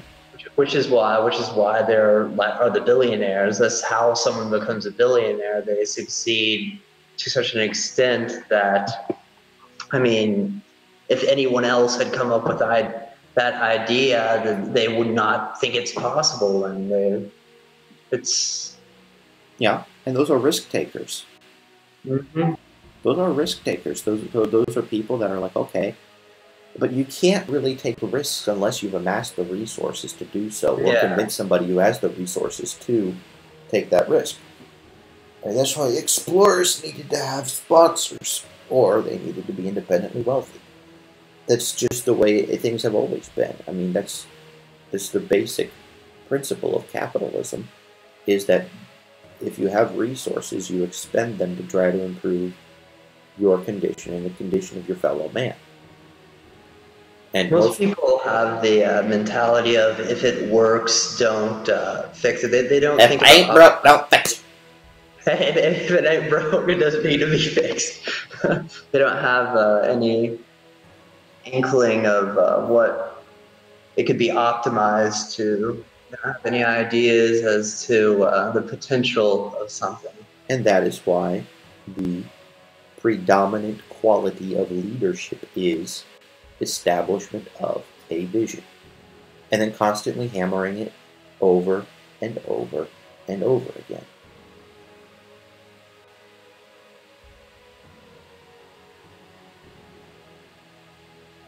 It's an awful lot more abstract than the doers, the actual people who are consistently implementing the steps required, like the nuts and bolts aspect. Of course, they're going to be in the implementation of, like, we need to communicate this to somebody, we need to go and make sure that somebody else does something else, I can go and take these responsibilities on for myself. But if you have a really, really big project going on, a really, really big idea, really something that's actually worth bringing out to the world, you're going to need division of labor. You're going to need division of labor, and that's why it's interesting, because people say they resent the people that don't do that hands-on work. Oh, he doesn't know how to do things with his hands. He doesn't know how to do things with his hands. It's like, well, maybe he does, but maybe he's chosen to do something up here instead. And ultimately, society rewards people that do this kind of work more than the people that do this kind of work. Or rather, you get, like, if you do both, this is what ultimately pays more. And it's ultimately because that is what does provide value. Along with the application, it can be valuable to society. That is what pays, not just the application, because the application was based on someone else's theory, unless you devise this theory yourself. You can work hard on one day moving a pile of dirt from A to B, and then moving the pile of dirt from B to A the next day. And you can keep on doing that and not accomplish anything other than making yourself tired and maybe aerating the dirt a little bit more. But if you wind up having somebody that is determined, okay, the pile of dirt needs to be moved from A to B, and then we need to go, and where A used to be, we're going to pour a concrete foundation, and we're going to go and take the logs that the people are moving from C to D, cut them, bring them back to A, and build a structure on top of that. Well, there was the vision, and then the concise, careful communication could be in terms of blueprints, and in terms of amassing the resources, in terms of marketing, Like all of these other different things need to be taking place in order to build whatever structure is going to be built, where the foundation at A had the dirt removed to pile B at the first place. And when you have someone give you resources, you lose future profit whenever you do so. So it's better to amass the resources yourself and not be in debt to another. Well, if you give other people ownership too. Buy stock, because I mean, if you give them like 50% of your company, then if it really does end up blowing up, then you lost. Then both you didn't lose anything. You gained because you wouldn't have been able to start it without them. Well, yeah, but what if you had waited, and gathered those resources yourself? Then you would have lost. I mean, assuming that it would have been possible to.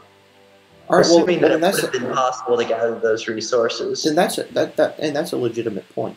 But I'm going to suggest that if you were thinking about gathering resources, then you would probably want to have another system in place, right? You can go and buy back stock.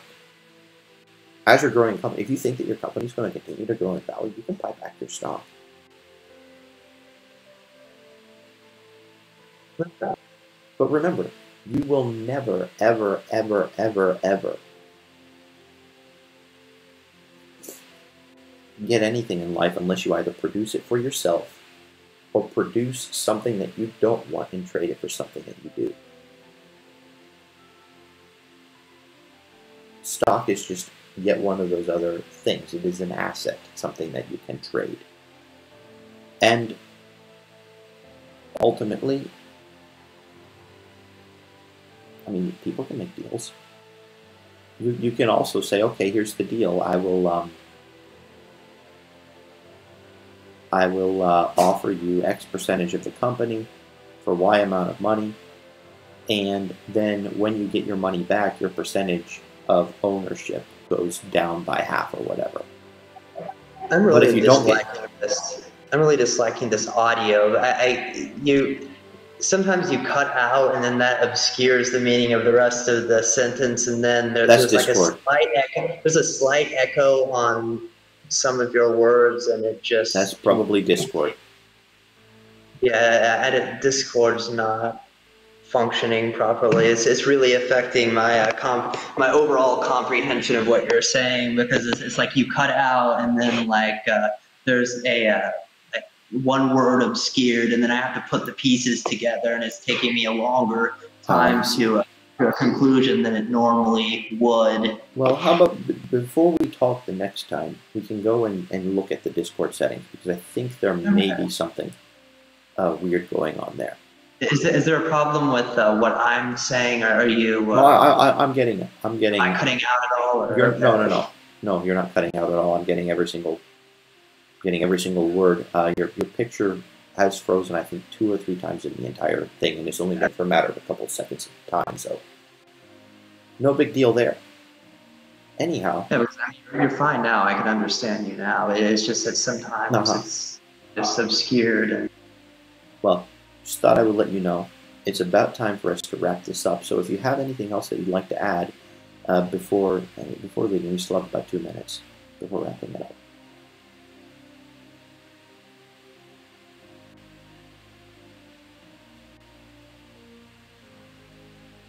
Do you believe that society should prioritize the ascension of people who are more capable in terms of intelligence into positions of power?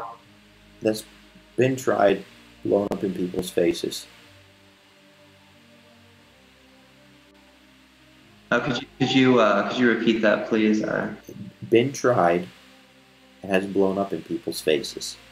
Oh, okay, yeah. Like that was the basic idea of IQ research in the beginning, and there's IQ does account for 20 to 30% of your outcome in life, but which is more than almost any other individual aspect. It accounts for isn't it like 30% of income variation as well, or it's something like that? But I mean, it's not that much. It is more than any other thing, and it certainly is nothing to sneeze at.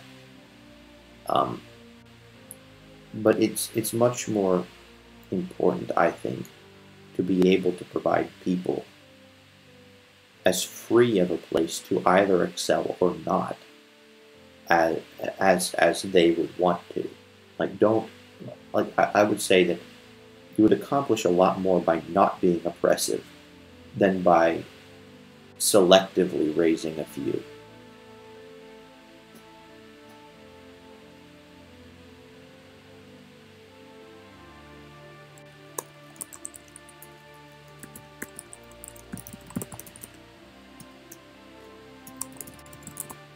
Do you think testing should be used on the basis of hiring someone? Do you think that should remain illegal? I think that anyone should be able to hire anyone for any reason. Yeah. So any test, anything. If it's like, if you want to hire somebody based on how deeply they can dig their nose, then hire somebody based on that. If you want to hire somebody based off of their Stanford Binet 5 score, then I agree with that as well. But like they're not allowing companies to assess the. I know, and I think that's stupid and wrong.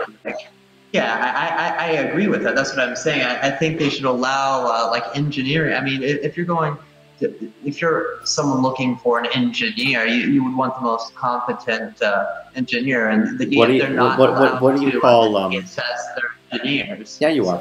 Yeah, you are. That's what you first one, ACT.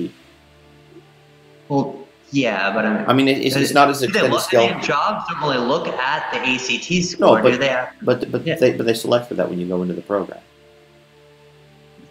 There are plenty of people who go through undergrad, not that don't go straight to engineering with suboptimal ACT scores and still become engineers.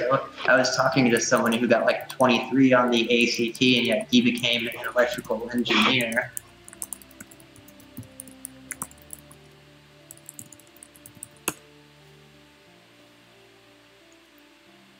It would still be beneficial for firms to require some sort of a test or the firms that want to require that to be allowed to require it as a means of entry into a position. I say let people hire based upon whatever criteria they want. Yeah, Period. Exactly. And IQ test, nose digging depth. But it's restrictive. Pink underwear and fluffy socks wearing. Hair length, eyeglass thickness, whether you have a white thread running through your... it doesn't matter. But let people suffer the consequences of their actions, good or bad. Yeah. I mean, this whole... There was a piece done, and I'll end with this. There was a piece done that said that in places that aren't particularly racially diverse, if you wind up having a job notification that says, this is an equal opportunity employer. We do not discriminate based upon race, gender, or sexual orientation. People of any race, gender, or sexual orientation other than the majority tend to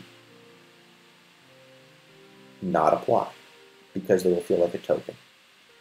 They'll feel like a token hire as opposed to somebody that was hired based upon his or her own merits.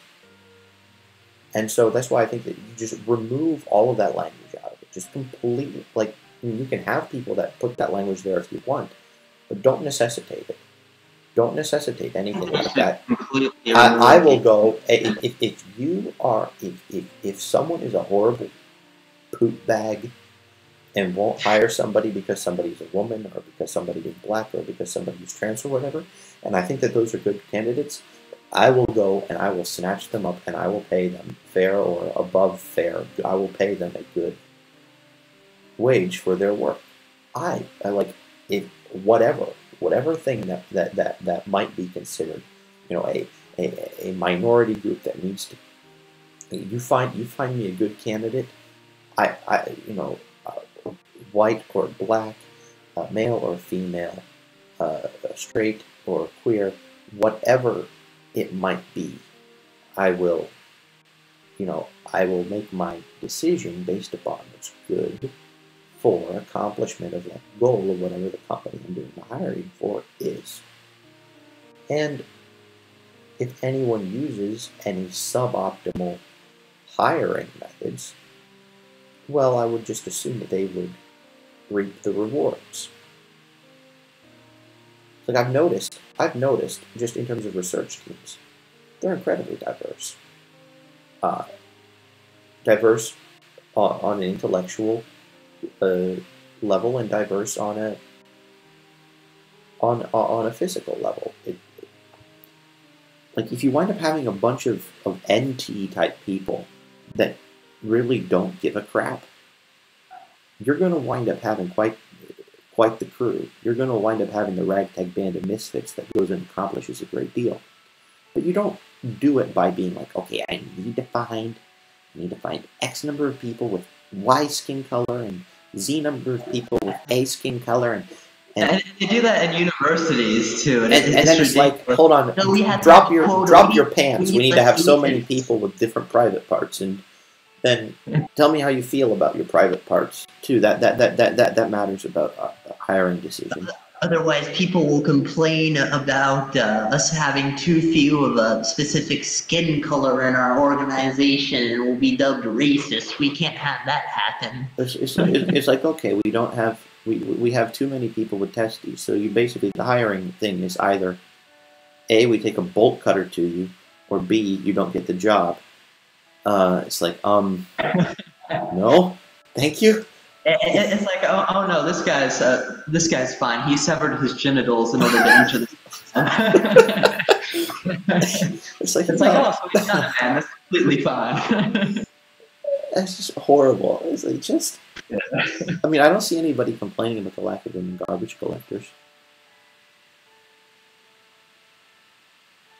But I wonder if you could get Alan Lobo in one of these. Well, if he wants to do it, he's more than welcome. Have you actually conversed like in DMs with Alan Lobo? No. Does he know? I don't know if he knows about me. I would be interested to see him on this stream though. It could be fun. Yeah. I don't know too much about him. Have you reached out to him? No. I think it would be an amazing like three-way conversation between you, Alan Lobo, and Caleb. Lots of different perspectives there.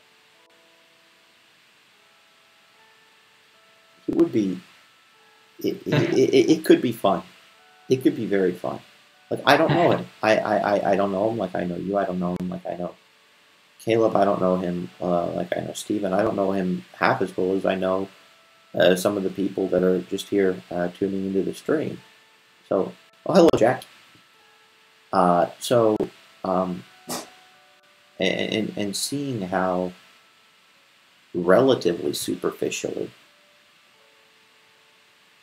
I know even like you compared to my own family. It's like, well, I can guess that we would have a good conversation and all, and I would definitely be up for it. But it's like, I really don't know which way it would go. I don't know how it would turn out.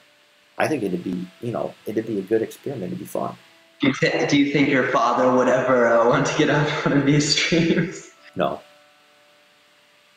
He would be very terse. Yes. What about your brother? Maybe. Yeah, that would be interesting. Unlikely, but maybe. But yeah, Michael Chang, I don't know if you remember, we had a video chat. I remember, and I was totally tired. Yeah, you were really tired, and just you weren't even responsive at the time. Michael thought you were not really agreeing with what he had to say, and that you wouldn't really get along well or something. No, I was just tired. I was tired beyond belief. Yeah, I've only gotten like 2 hours of sleep in the past, 4 hours in the past 2 days, so well, I'm not at peak performance right now. But yeah, we should go to bed. It's what midnight where you're at, isn't it? Literally I was planning on taking a nap, and then Michael contacted me for the first time in like Go a few to months. bed. All right.